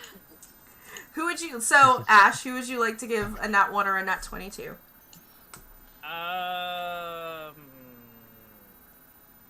That's not yourself. I know. I'll give it to Chatter. Okay. A nat 20 for Chatter. Sweet beans. Thank you so much, guys. Alright. Yeah, I'm gonna look at the map. Yeah. So they didn't really know what you're looking for, so it's just a map. Okay. But so are you wondering how far you are from like the entrance to the underground? yes. Oh, okay. Yeah. I mean, so there's like 2 in this part of the city that are like not that far away, so they're like maybe 5-minute walk. Okay. They're So always- before, oh, sorry, go ahead. no, that's I was just going to say before we start heading towards the entrance, so Chatter's going to sort of gesture to everybody, just say, everybody, just if you want to come into the alley here, we can get ready to go sneak around if you like. And he'll just sort of like dip into the alley, like he literally scurries into the alley like a little animal. It is good to have can a I ask a plan. quick question? Yeah, it is definitely a good idea to have a plan on how we approach this. And I'm also going to like tiptoe to the alley. Like, Can I ask a question about the luck point thing? mhm. Can that be used to only for us, or could we use it to force a? It's for a you. bad thing on no, a- that's for you. It's for you. Okay. You and your own details. Yeah, it's for you. Okay. Because you can I do wasn't you sure. can do you can do a bitty donation yourself, and you can give a reroll to the DM if you want to. Like, but anyway, yeah, she's gonna follow as well. I have to look at my care sheet to see what I have. All right, everybody, come in close. And he'll wait for everyone to gather. And he takes his poncho and he just like flaps it like a few times, and then he just lifts it up, and this shadow just sort of pulses out around them. And he casts Pass Without Trace. Yeah, in the best TV censoring, like just shadow, just like lifts itself off the ground and just like drapes all around you. So that, Does it like, cover? Does it cover the necessary parts? Yes, it does. Like it just like censors for better. I still wince thinking that I might see it. Oh no, yeah. Who might But you- see it? Oh yeah, you don't totally see it cover my eyes. as you are now all cloaked in shadow, as it's like clinging to you. I feel disgusting. Oh, that's just Okay. the shadows telling you how much they like you. Aww. It's a hug from the dark. I'm a paladin. I'm supposed to be wrapped in light. It's weird. It's Oh like my a cold blanket. God, this is amazing. How... Okay, so we have to get this vial of stuff, and I point to the vial that Alex is holding, into the guard's body. While she's explaining this, he is coding it on his weapon. On his cleaver. Wait a second. Like, let's put it in maybe their drink or something. We don't necessarily have to stab them, because, I mean... We don't even know if they do drink. Pulls out bow. Well, I mean, why don't we figure out a way to go see? I could send Tulip. I mean, this is, to be fair, Anja, this is the last resort. Okay, If they decide they want to get physical. okay. And even before they decide to get physical, I still have a way of making them really, really regret that decision anyway. Okay, So- last resort. That is plan Z. Let's do... What is Z? It's the last letter of the alphabet in common. What's the alphabet? We'll explain later. It's gonna be fun. I was about to say, and an hour later, we were passing. The poison will stay on for an hour. Like after an hour, it'll like dry out. Oh, okay then. So you would Would know. you know that? If you want, you can say you didn't. That could... I forgot about that. Out of game. Yeah, I'll just. You could have been about to and been like, okay. Oh yeah, no wait. That's Like, right. there's like a drip on it. Like if you... Okay. Here's the thing. So the friendly shadow only lasts for so long. So Okay, so we have to do this very quickly. Okay. We don't even know where the near. Do we even know where the nearest entrance is? Yeah, it's not like hidden. It's common knowledge. Mm-hmm. Like the Githyanki like don't allow you to build near it, so it's very much like a clear zone. And public knowledge. So you Okay. probably like 5. It's like a 5 o'clock. Like it's not far away. Okay, this Okay. this is my I'm plan. You are all stealthing up, right? I made the mistake of looking at chat. Don't mind me. Okay. Okay. Here's my plan, and please, if it's a really, really bad plan, please let me know. But my plan was that we get as close as we possibly can, and Tulip first can go see if there's anything that we can actually put this laxative in for these guards, and she can come back, and if there is something, I can send Tulip with the stuff to put into the guards thing. Who is Tulip? Oh, this is Tulip, as I point to like my possum familiar that's just hanging out on my shoulder. God, why? Okay. It screams. It's a happy scream, but it screams. I like the sounds that possums make. Me too. As do I. So, I guess we should get going then. Oh, a real adventure. I mean, I've always wanted to try mushrooms from the Underdark. Always wanted to try mushrooms. If we get enough to spare, well, we're getting the spores, but if we actually find some mushrooms there, I'll make you something really delicious, like my mom used to. I hate mushrooms. I don't think we're talking about the same mushrooms, Anja. It's fine. You might be. I don't know. Could be. Who knows? Okay. So I'm guessing you guys are all gonna stealth up and kind of like case the joint a bit. Mm-hmm. So Yeah. why don't we get those stealth checks? Okay. Just kind of roll them and then we'll add +10. Okay. So, I still have disadvantage. Like, it doesn't give us advantage, right? You don't have advantage, but you still get +10. So, Okay, so I have disadvantage with a -1. It's a +10. so +9. Look at that. Yeah. So No. This is 21, mine. 17. Oh my. Wait, you have okay, a 32, a 19. Would you like me to do So- Tulip as well? No. Okay. It's just the Tulip. I mean, Tulip's a lot stealthier than you, probably stealthier than you. Yeah. So if you're hitting Tulip's good too. So Oh yeah, my you guys. God. 26. Yeah, you guys like are walking down the alley, and just by the virtue of the shadows, like it just looks like there's just the walls are just a little bit extra out.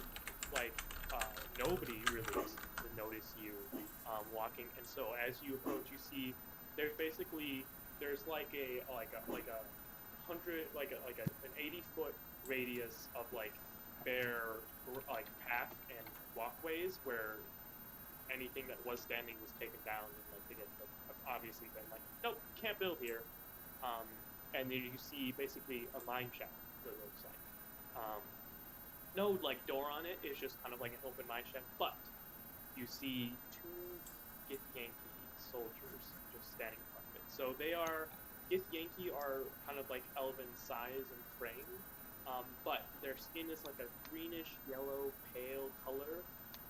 Their features, like their entire skull, is like elongated and pointed on both ends, and their armor is like this strange, like swirly carapace looking stuff with like these red little like gems or like pieces of metal implanted in them, and they have these long curved swords. These ones are just normal long swords. They're not like silver swords, as they're not like knights, but you just they don't seem to notice you.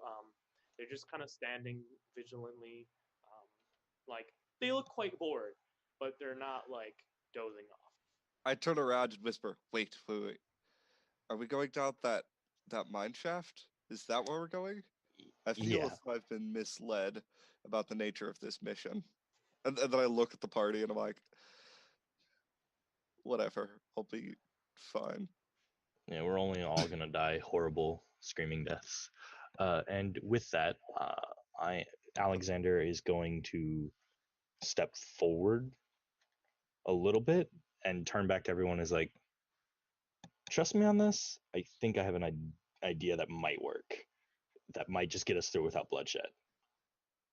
If anyone has any disagreements or thinks they can do something better, fly 20 feet into the air as a precaution and just sort of hover behind all of you. Above the roof line. Like these are not that tall. Like if you want to, so I mean you can, but then they'll probably see you. Yeah. I'm saying the rest of you stay hidden while I go attempt this thing. If not, don't worry about me. They won't be able to kill me that quickly. Rob, how dark is it in here? It's not that dark. Like it's like later in the day, but because of Pass Without a Trace, like all the shadows have clung to you, so you all can see perfectly fine. They can see perfectly fine. It's just with the like darkness, and you are all like not that unstealthy.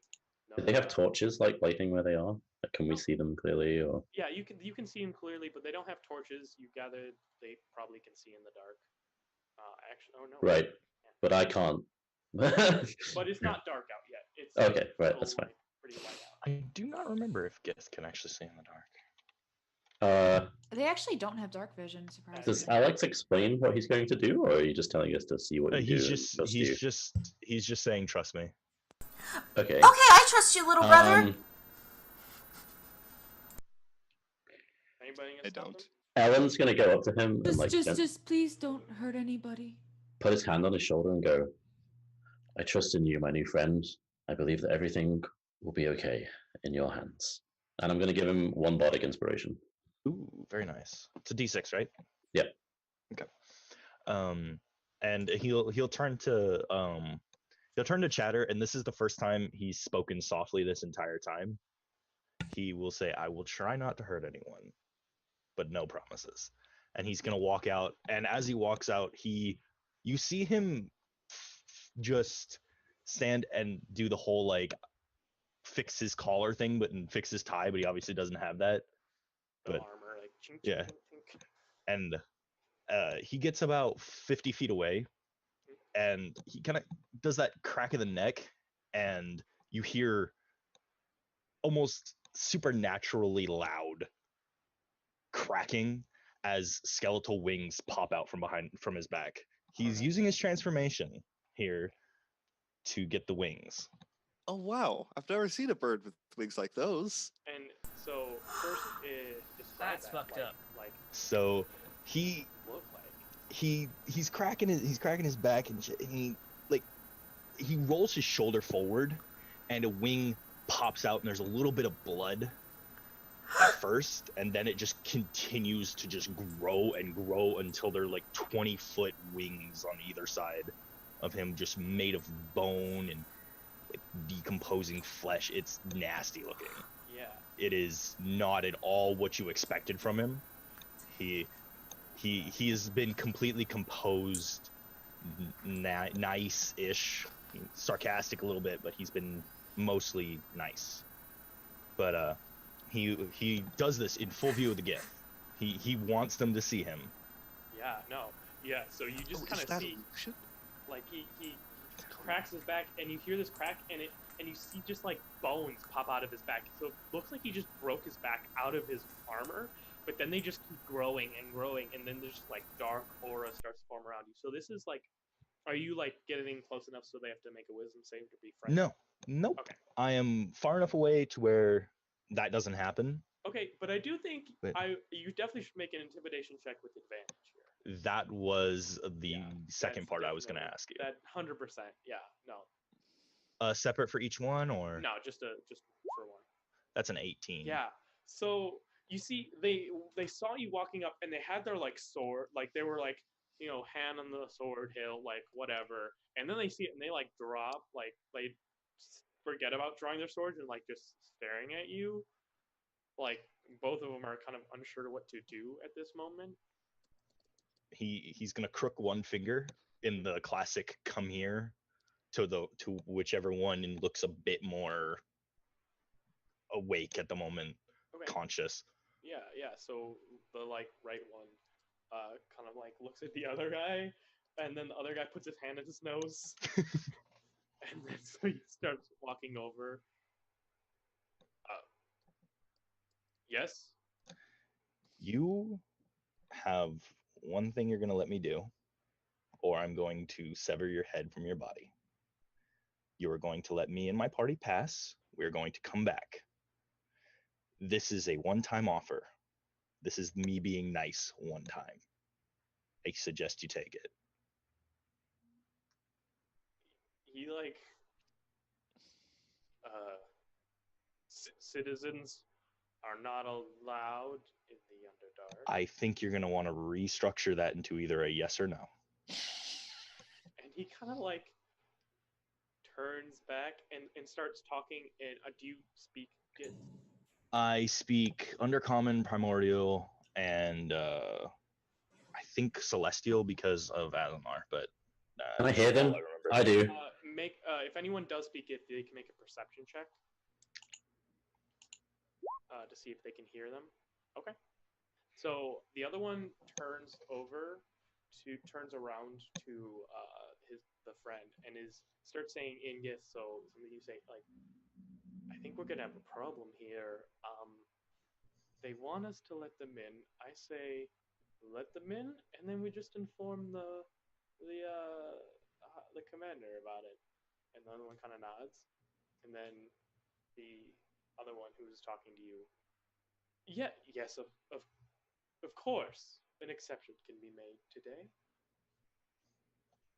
Do I, like, even if I don't understand it, do I kind of get an idea of what maybe just occurred? Why don't you have to make an insight check? And okay. I'll roll a deception check on their part. No, yeah, they seem so on the level. Like, you just intimidated them, and they were like, yeah, no, let them through. I so want to just use that luck on that, but I don't think it's worth it. Because Ellen did hear. Oh, well. Okay, yeah. So, oops. Yeah, we're good. You think you're good at least, so. I think I am, but. And they kind of just, like, go back to, like go back to at ease and just, like, look at you expectantly, like. My wings have been out the whole time. Yeah. They furl back in because they don't go away for like I think it's a minute. Yeah. So they just the whole time you're talking, yeah, it was 100% like just out and intimidating. You like whispered like, Yes. Do you come back to the party, Alex? No, I just wave you guys towards me. Just the whole like. I'm gonna quietly whisper what they said to everyone around me, and then stand up and walk over to Alex and like, kind of like beckon him to come down because he's obviously like taller than me. He bends over. Yeah, they're gonna let us through, and then they're gonna tell the commander we're in there. So, DM. Yeah. Oh, go ahead. As soon as Chatter hears Alexander to say my party, he's going to maintain concentration on his pass without trace, but he's going to wild shape into a cat. Perfect. Again. Because he does not want them to know who he is or see him at all because he's terrified of everybody. So yeah, you are a cat. Thank you. Okay. For those of you who haven't, I think only Anja would have seen this before. Alexander, you see him after Ellen tells him, you see him stand up straight. He goes into full on commander mode. He just goes, Anja, come here. And do you have anything that can deal with two people at once? And he's not speaking quietly. He's totally just saying this in front of the Gith. Yeah, so you're gonna you are intentionally saying this where they can hear you? Yeah.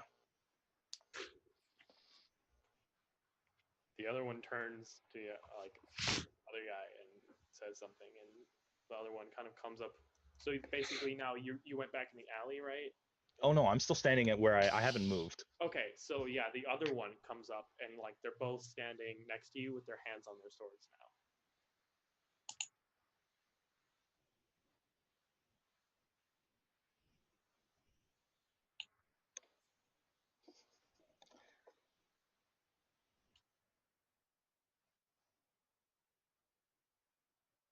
Yeah, you have two. Yeah.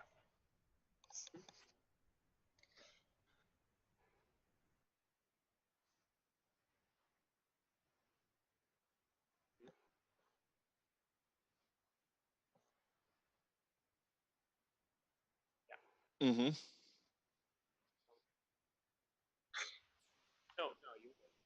No, yourself.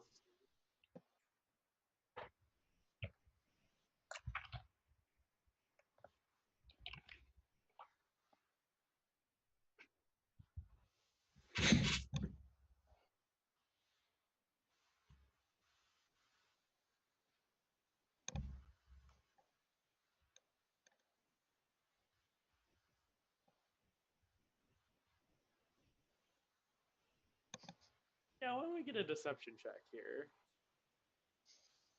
And they're gonna make insight here.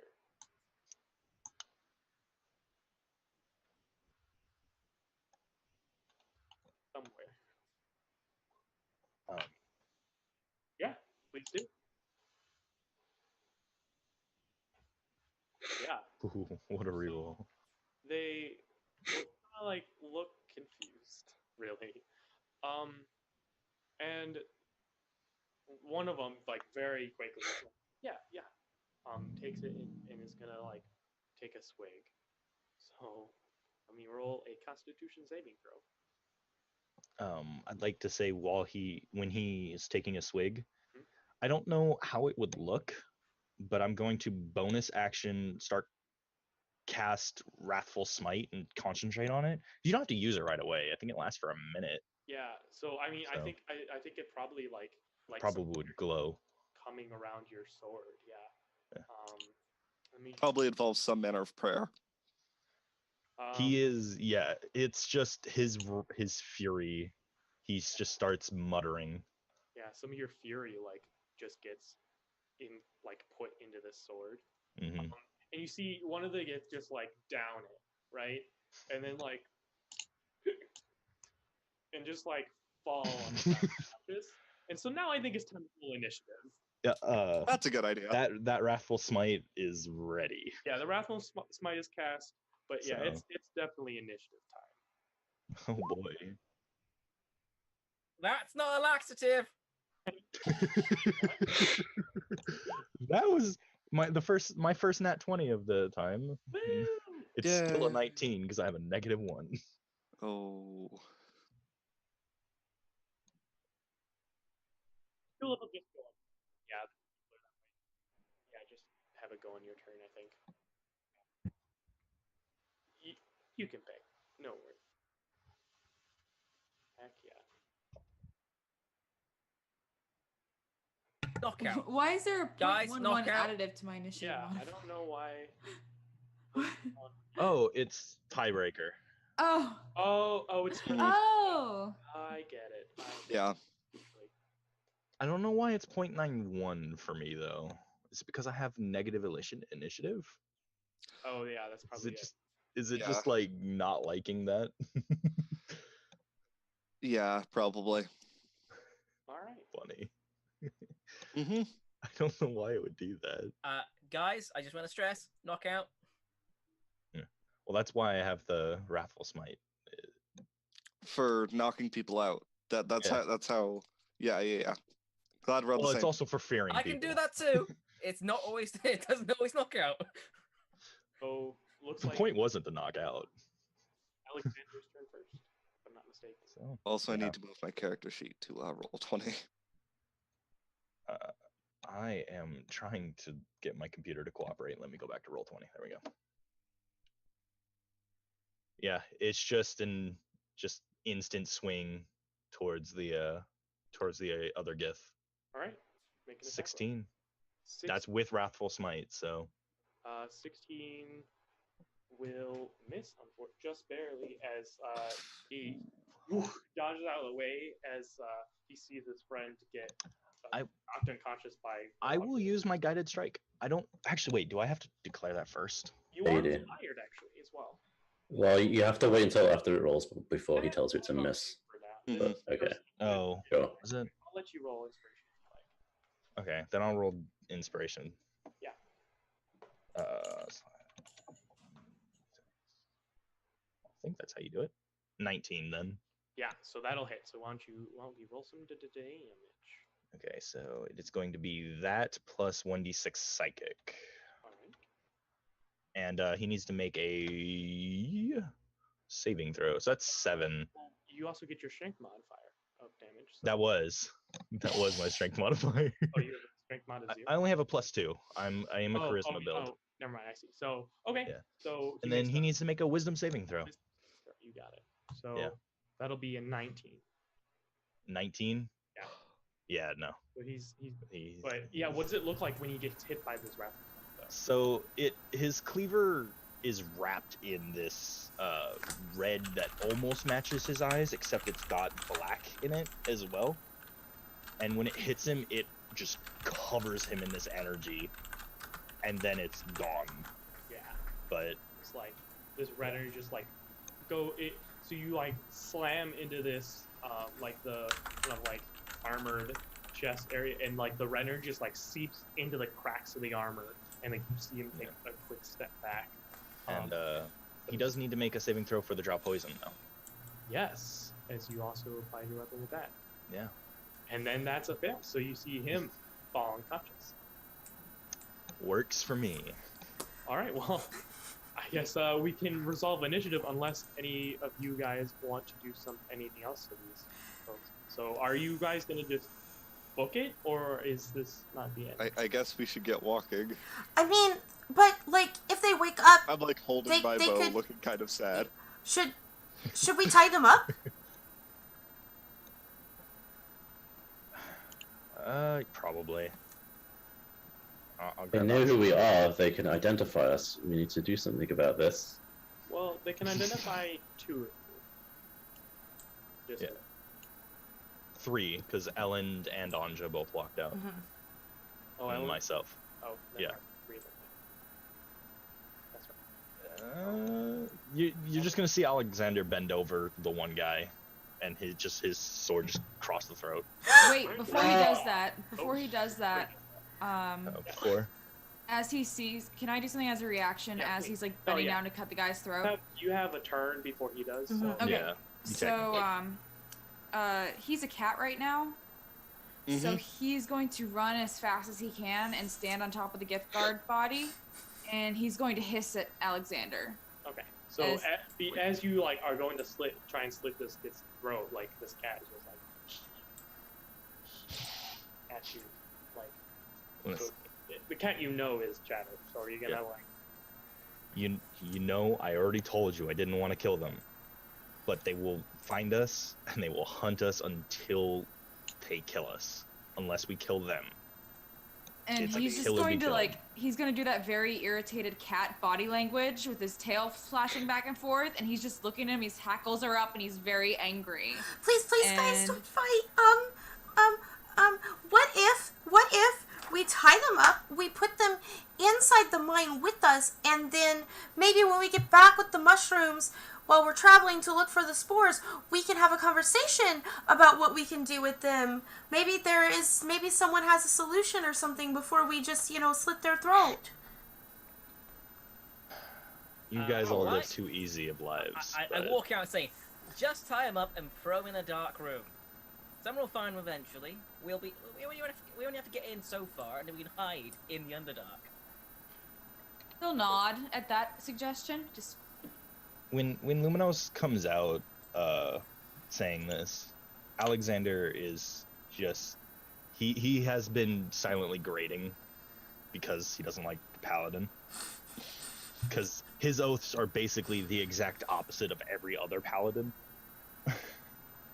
So you're an oath of conquest, I presume? Yes. We could also cut out their tongues. No. That seems extremely excessive. Well, I mean, it's not as excessive as killing them, but... If we let them live, because then they can't identify us. Anyway, I'm going to start tying this one up, and Ellen's going to start tying one of them up. I was going to say, I can't spell right now, so don't mind me. So, real quick, Ellen, so I'm gonna say I would need you to make like a sleight of hand check to make sure you don't wake them up, because they can't be like shaken awake. So I thought you said this paralyzes them. They're unconscious for an hour, but damage or them being shaken awake can wake them up. Oh, okay.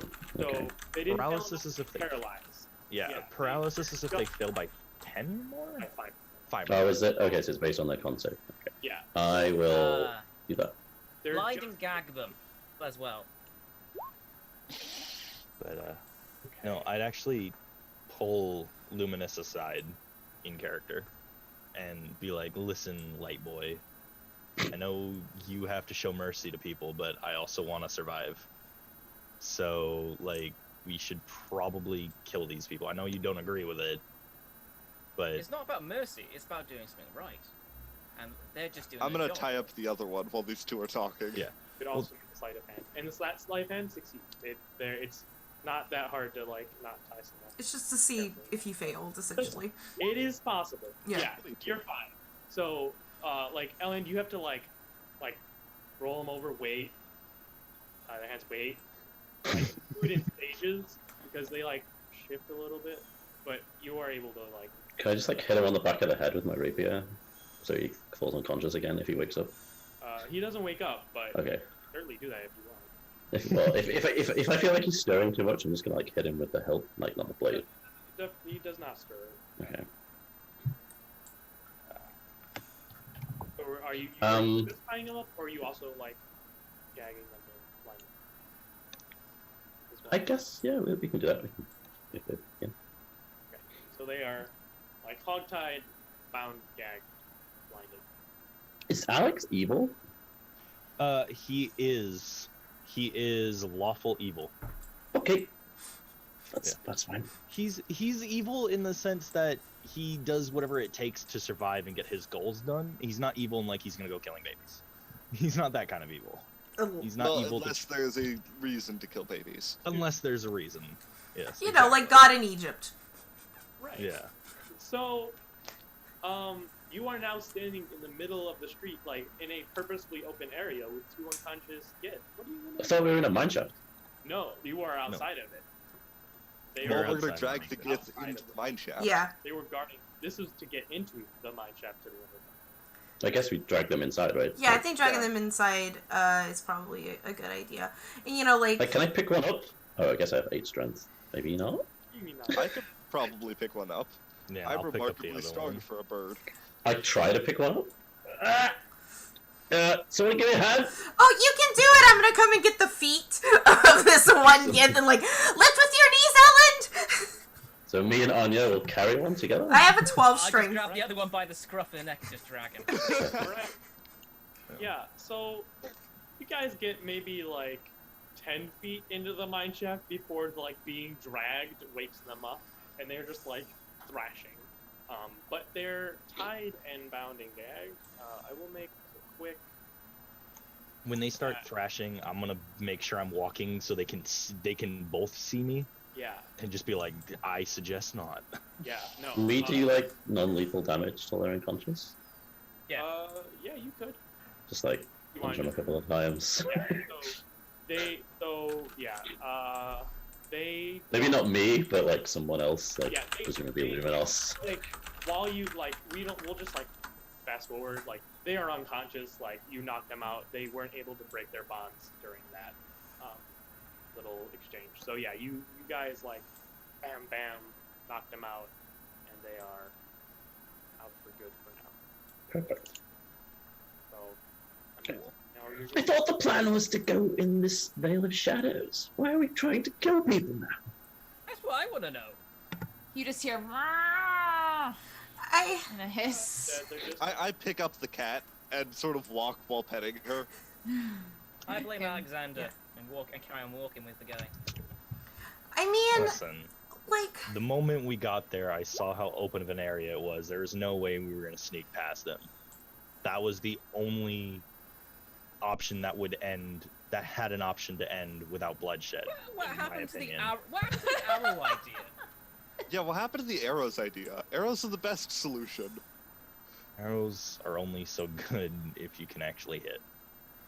I squint at you. I don't know how good of an archer you are. We know how much of a good person you are. Never said I was a good person. I think you're still a good person. You at least, like, you tried, and that's important. He did try, you guys. So you two are siblings, you say? Yes, he's my baby brother.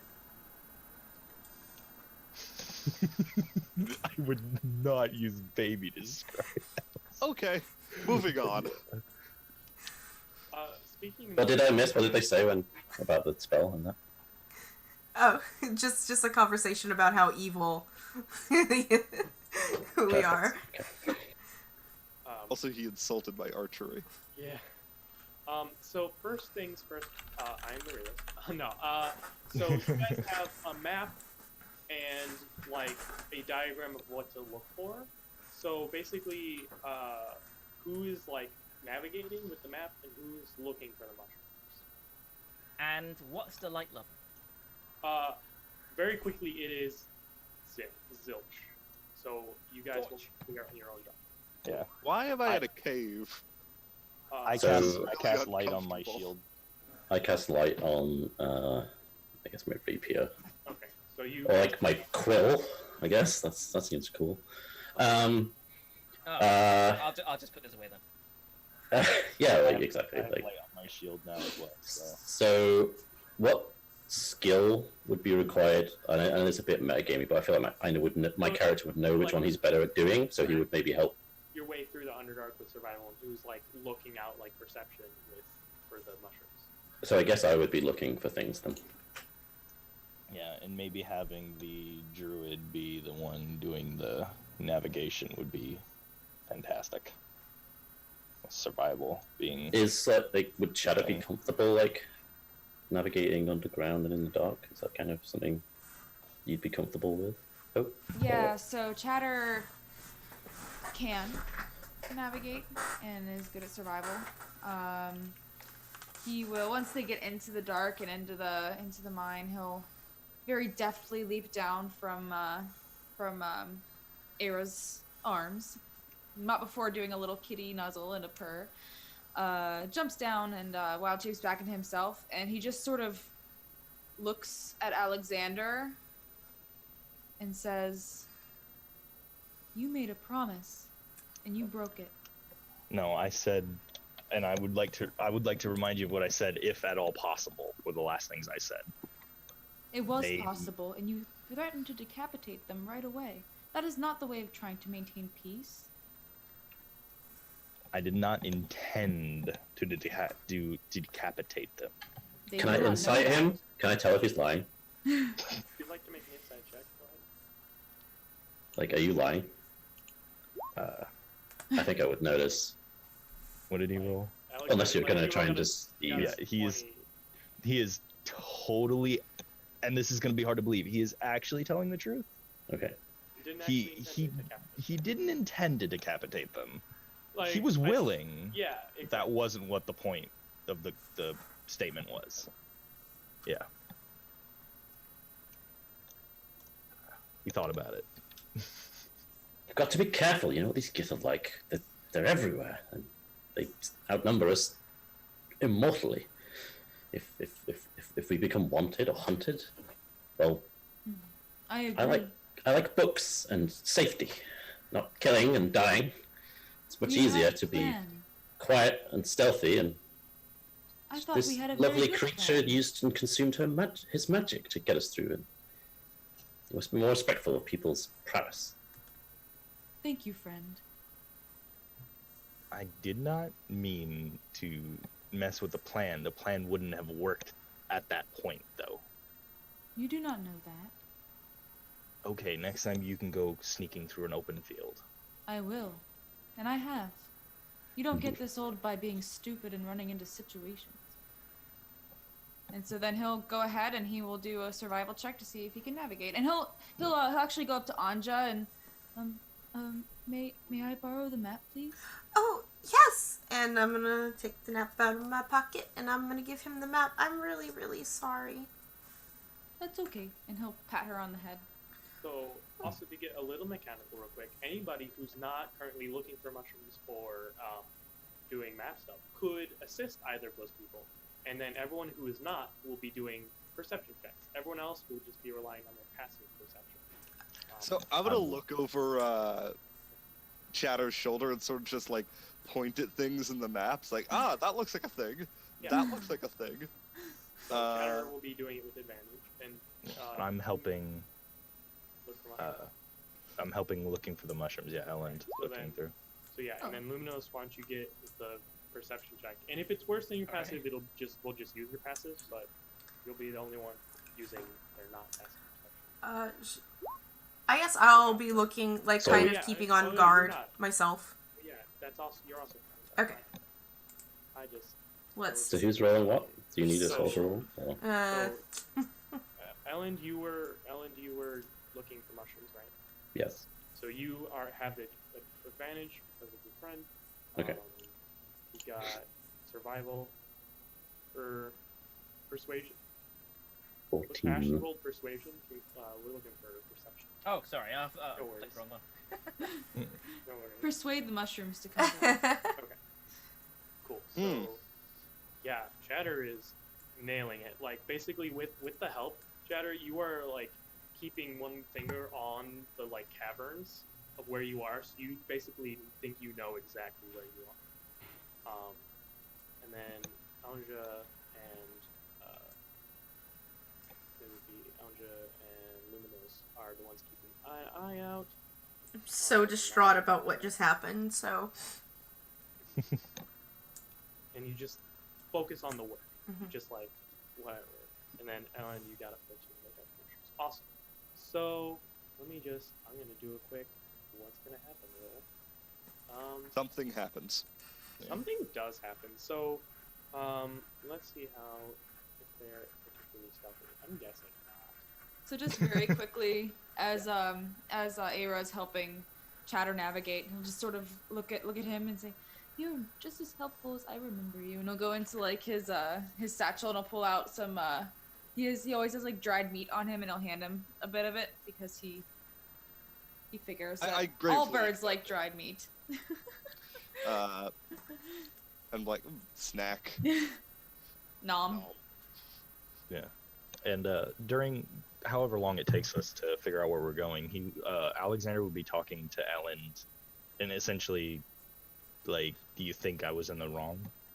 I think I did what I had to do to ensure the Oh. survival Oh, I think he definitely did, yes. But I would be... He sort of thinks for a moment.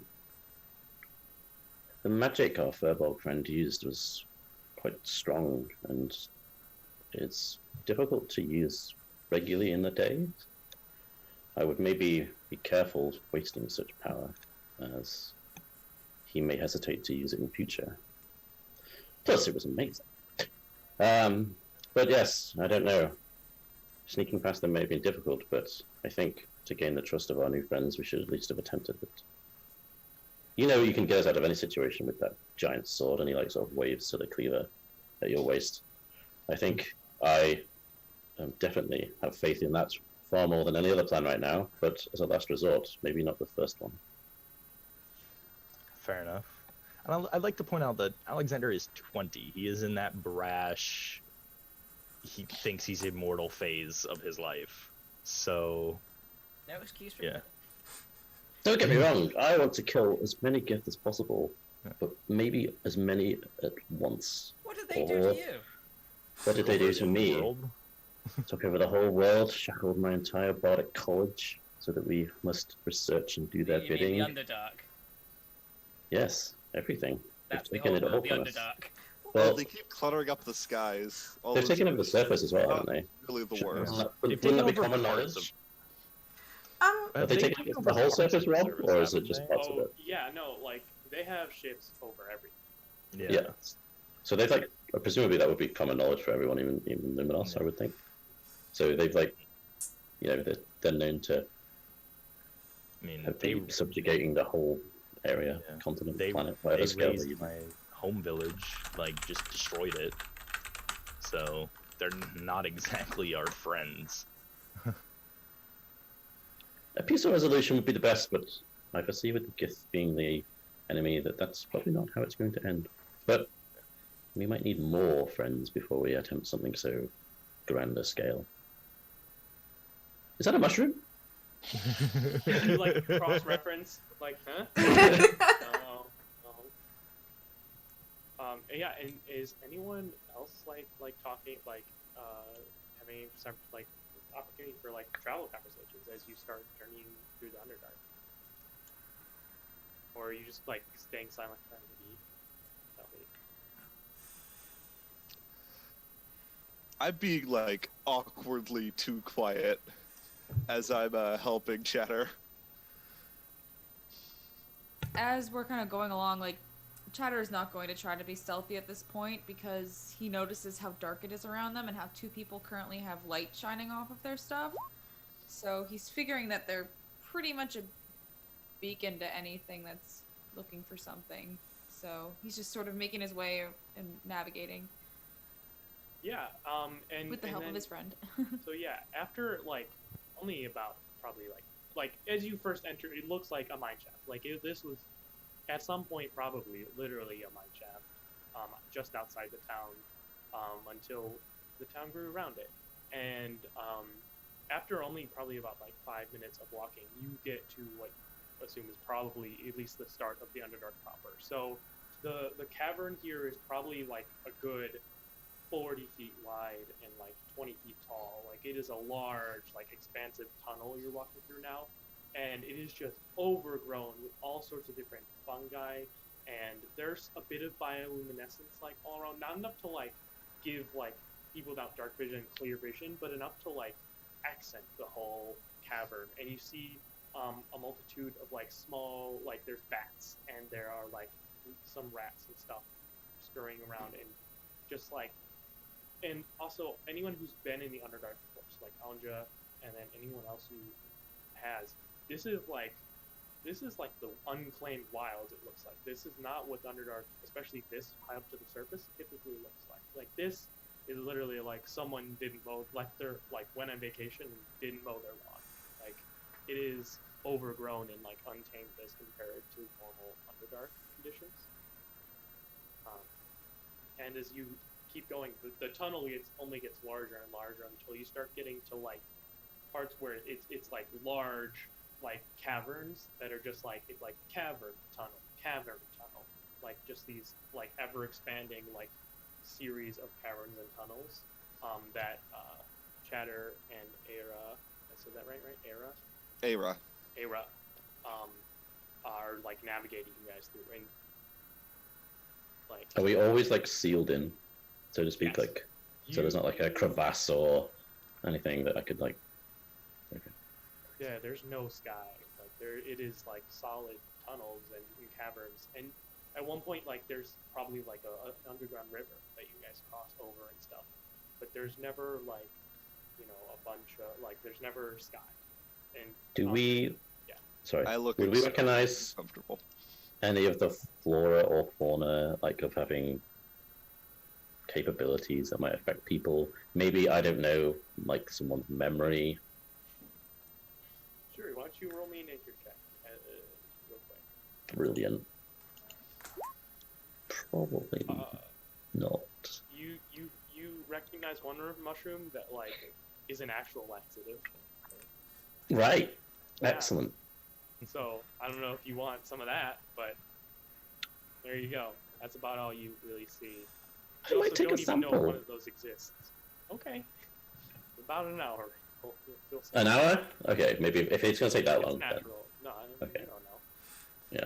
But yeah, no, you don't see anything that can alter memory, and you're not even It's fine. sure if that exists. Sure. Just real quick, when you said take a sample, do you mean just take it from the ground and put it in your pouch or eat it? Because I think there might have been a misunderstanding Well, there. did you say it's gonna take me an hour to take the sample? No. Oh no, I meant like if you eat it, you'll find some effects in an hour. Oh, okay, no, I'll just like cut it with my knife and maybe like wrap it in something, and then put it in my. So Andre, you probably know what this is. Like you just see. Like, That's gonna help you poop so well. Or someone else. Someone who doesn't have enough fiber in their diet.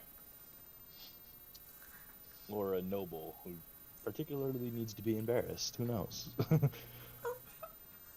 I like your thinking, Alex. Or an arsehole that needs to be taken down a peg. That one too, yeah. Well, I fit neither of those criterias. So moving on. We got 12-ish minutes. Yep. Okay. So. Have we found anything yet? Other than those, you don't particularly. I will say, probably only. What's everyone's passive perception? Mine's 14. 15. Passive perception. Oh, I 11. didn't write that down. Mine Mine's is 14. 11. 11 as well. It's Mine's Okay. 16. 14. Yeah, I think only really Ellen, Era, and Chatter notice that as you keep journeying, there's like more and more, not like full-on spider webs, but just like spider silk everywhere. Like as you keep going, and if you like point it out, like Andra, that's just like that's like the grass of the Underdark basically. But as you kind of enter into like a larger cavern, you see there's like now all of a sudden there are like drapes of spider web hanging around this room, like actual spider webs. And let's see here. So let's see. What is the armor class of Ellen, Alexander, and Luminous D and Era? What do we got? I'm at 15. 15. 14. Okay. 19. I'm pretty sure it's 19, but I can't remember if I added my defense or not. Because chainmail is 16, right? Yes. So Then it's 19. yes. All right. So that means that basically, as you walk in a little bit into this cavern, all of a sudden you see these like large just gouts of web just come out from 4 different directions as not you.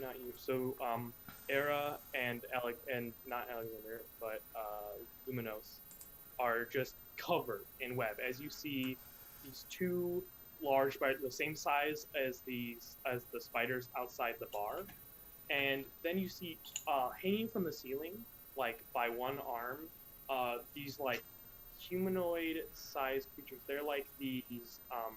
They're probably about the size of what you would imagine like a big fat half orc would be. But they have this purple skin and these long snouts that end in these sharp teeth that, but right now are open, and this stream of spider web has come out. And you see they have these like long, exaggerated claws and feet, and you recognize these creatures, actually, all of you, as the creature on the sign of the lazy ettercap, as basically as two ettercaps and two giant spiders have ambushed you inside their den. So again, Chatter and Luminos, you are restrained by webbing, and then I think this is a good time to cliffhanger, as we'll see how this combat resolves. Then never mind, ignore that, Right. I just messaged it because I was gonna be like, if everyone wanted to, we could do another hour, but I don't know. Oh no, No. I think the 3 hours is a good. I have more D&D today. International, like, cliffhanger. Lucky you, lucky you. Next time. Almost like I planned it. Brilliant. Awesome. Excellent. Awesome.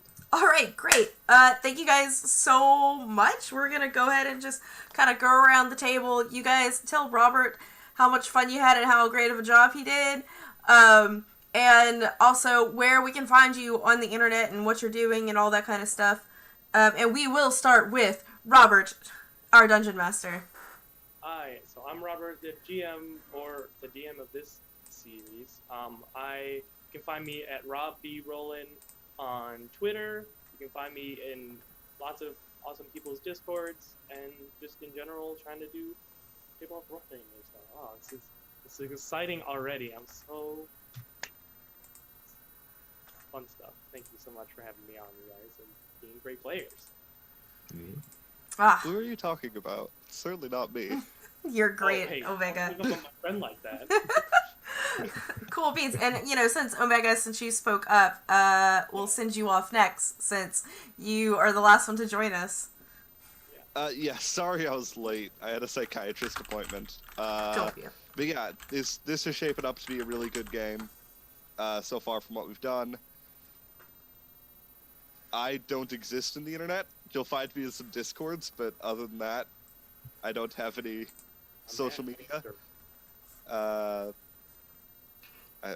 You can find him in my Discord, which I just linked. So, awesome sauce. You can. All right, thank you, Omega. Miss Ash. Miss Ash? Yes, you. You're the only Ash I know. Here. Yeah, but a Miss Ash? I said, I was gonna say a different word, and I stuttered. That's Right, the excuse she's going with. Right, yeah, of course. Thanks Rob for for this story. It's doing good. Hope things turn out better. I mean, as in not being wrapped in spider silk. That'd be nice. I hate spiders. I'll be thrashing pretty soon. Yeah.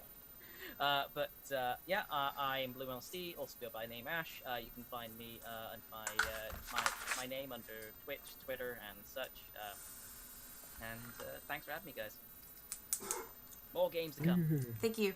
Hope. Yeah, Hope. I'm over at She Games, He Games on Twitter, Twitch, Discord. We're a variety stream. We'll be doing we're moving this week. Big move across half country. But Friday night we'll be having our D&D game. So that is She Games, He Games. I really enjoyed today's session. Thank you so much, Robert, for jamming for us. And thank you, Val, for having me for the campaign. I feel like it's going to be a lot of fun, a lot of really interesting party dynamics going on. First session, we already have some clashing, which is always fun. Yeah. But yeah, I'm really enjoying it so far. I'm excited to see what happens next. Yeah. Awesome. Adam. I just want to say thank you to everyone, first of all, for inviting me, and also just coming to play D&D with me. Everyone's got really fun, unique characters. And thank you, Rob, of course, for DMing for us. I had a blast. I was very nervous for being a player, and it's really good. You can find me, as it says below, at alt_F_. at altf4_gaming on Twitter, Twitch. There's a YouTube channel as well. I try to do some streaming occasionally. Hopefully it'll be increasing more, and it's mostly story-based RPGs and occasionally D&D. Cool beans. Ember. Hi. I am the guy who gets confused every time somebody says Robert, because my name is also Robert. It has been... You're the less important. Are you Robert. Rob number 2 and our Dungeon Master is Rob number 1? Yeah, I am the Forged King. I hang out on Discords a lot. I go by Ember because that's what everybody knew me as first. I am in the process of finally getting my Twitch stream back online eventually. I have joined a group community called Gamer Realm, and it's just getting my computer to actually work with me. I am on Twitter. I do not remember it at all. I've used it exactly twice. I play in a few games. I play Mondays, Tuesdays, and Fridays. And I plan on streaming every Friday after this game, because apparently I just have, or every Friday. I mean every Tuesday after this game. I'm awake, I promise. We believe you. Found awake. Yes. Okay. Yeah. Other than that, thanks for having me. It was super fun. I especially like the party just kind of doesn't exactly get along with my character, and I kind of like that. I don't want to put obstacles in front of you. I just want to watch you guys just have a for 3 hours. Those are the best kind of campaigns, though. Is ourselves. Yeah. Yes. Alright. Cool beans. And of course, I am Valdrian. This is my channel. We play Dungeons and Dragons and other RPGs here. You can also catch me at the RPG Lab on Thursday mornings at 11 a.m. Over there. Every other Sunday we have Dragonstone here, and this is going to be our first weekly game on the channel. So please, same time next week on Tuesdays, tune in at 11 a.m. PST, wherever you are in the world. Might change a little for those of you guys on the other side of the world because daylight savings. We're gonna go ahead and do a quick raid to Madame Gandalf. She likes to stream D&D as well. She's part of the Encounter roleplay family. I think she's just chatting right now, but she has the best raid thing ever, so we're gonna go ahead and raid her. Everybody, wave bye! Bye-bye. And we'll see you next time!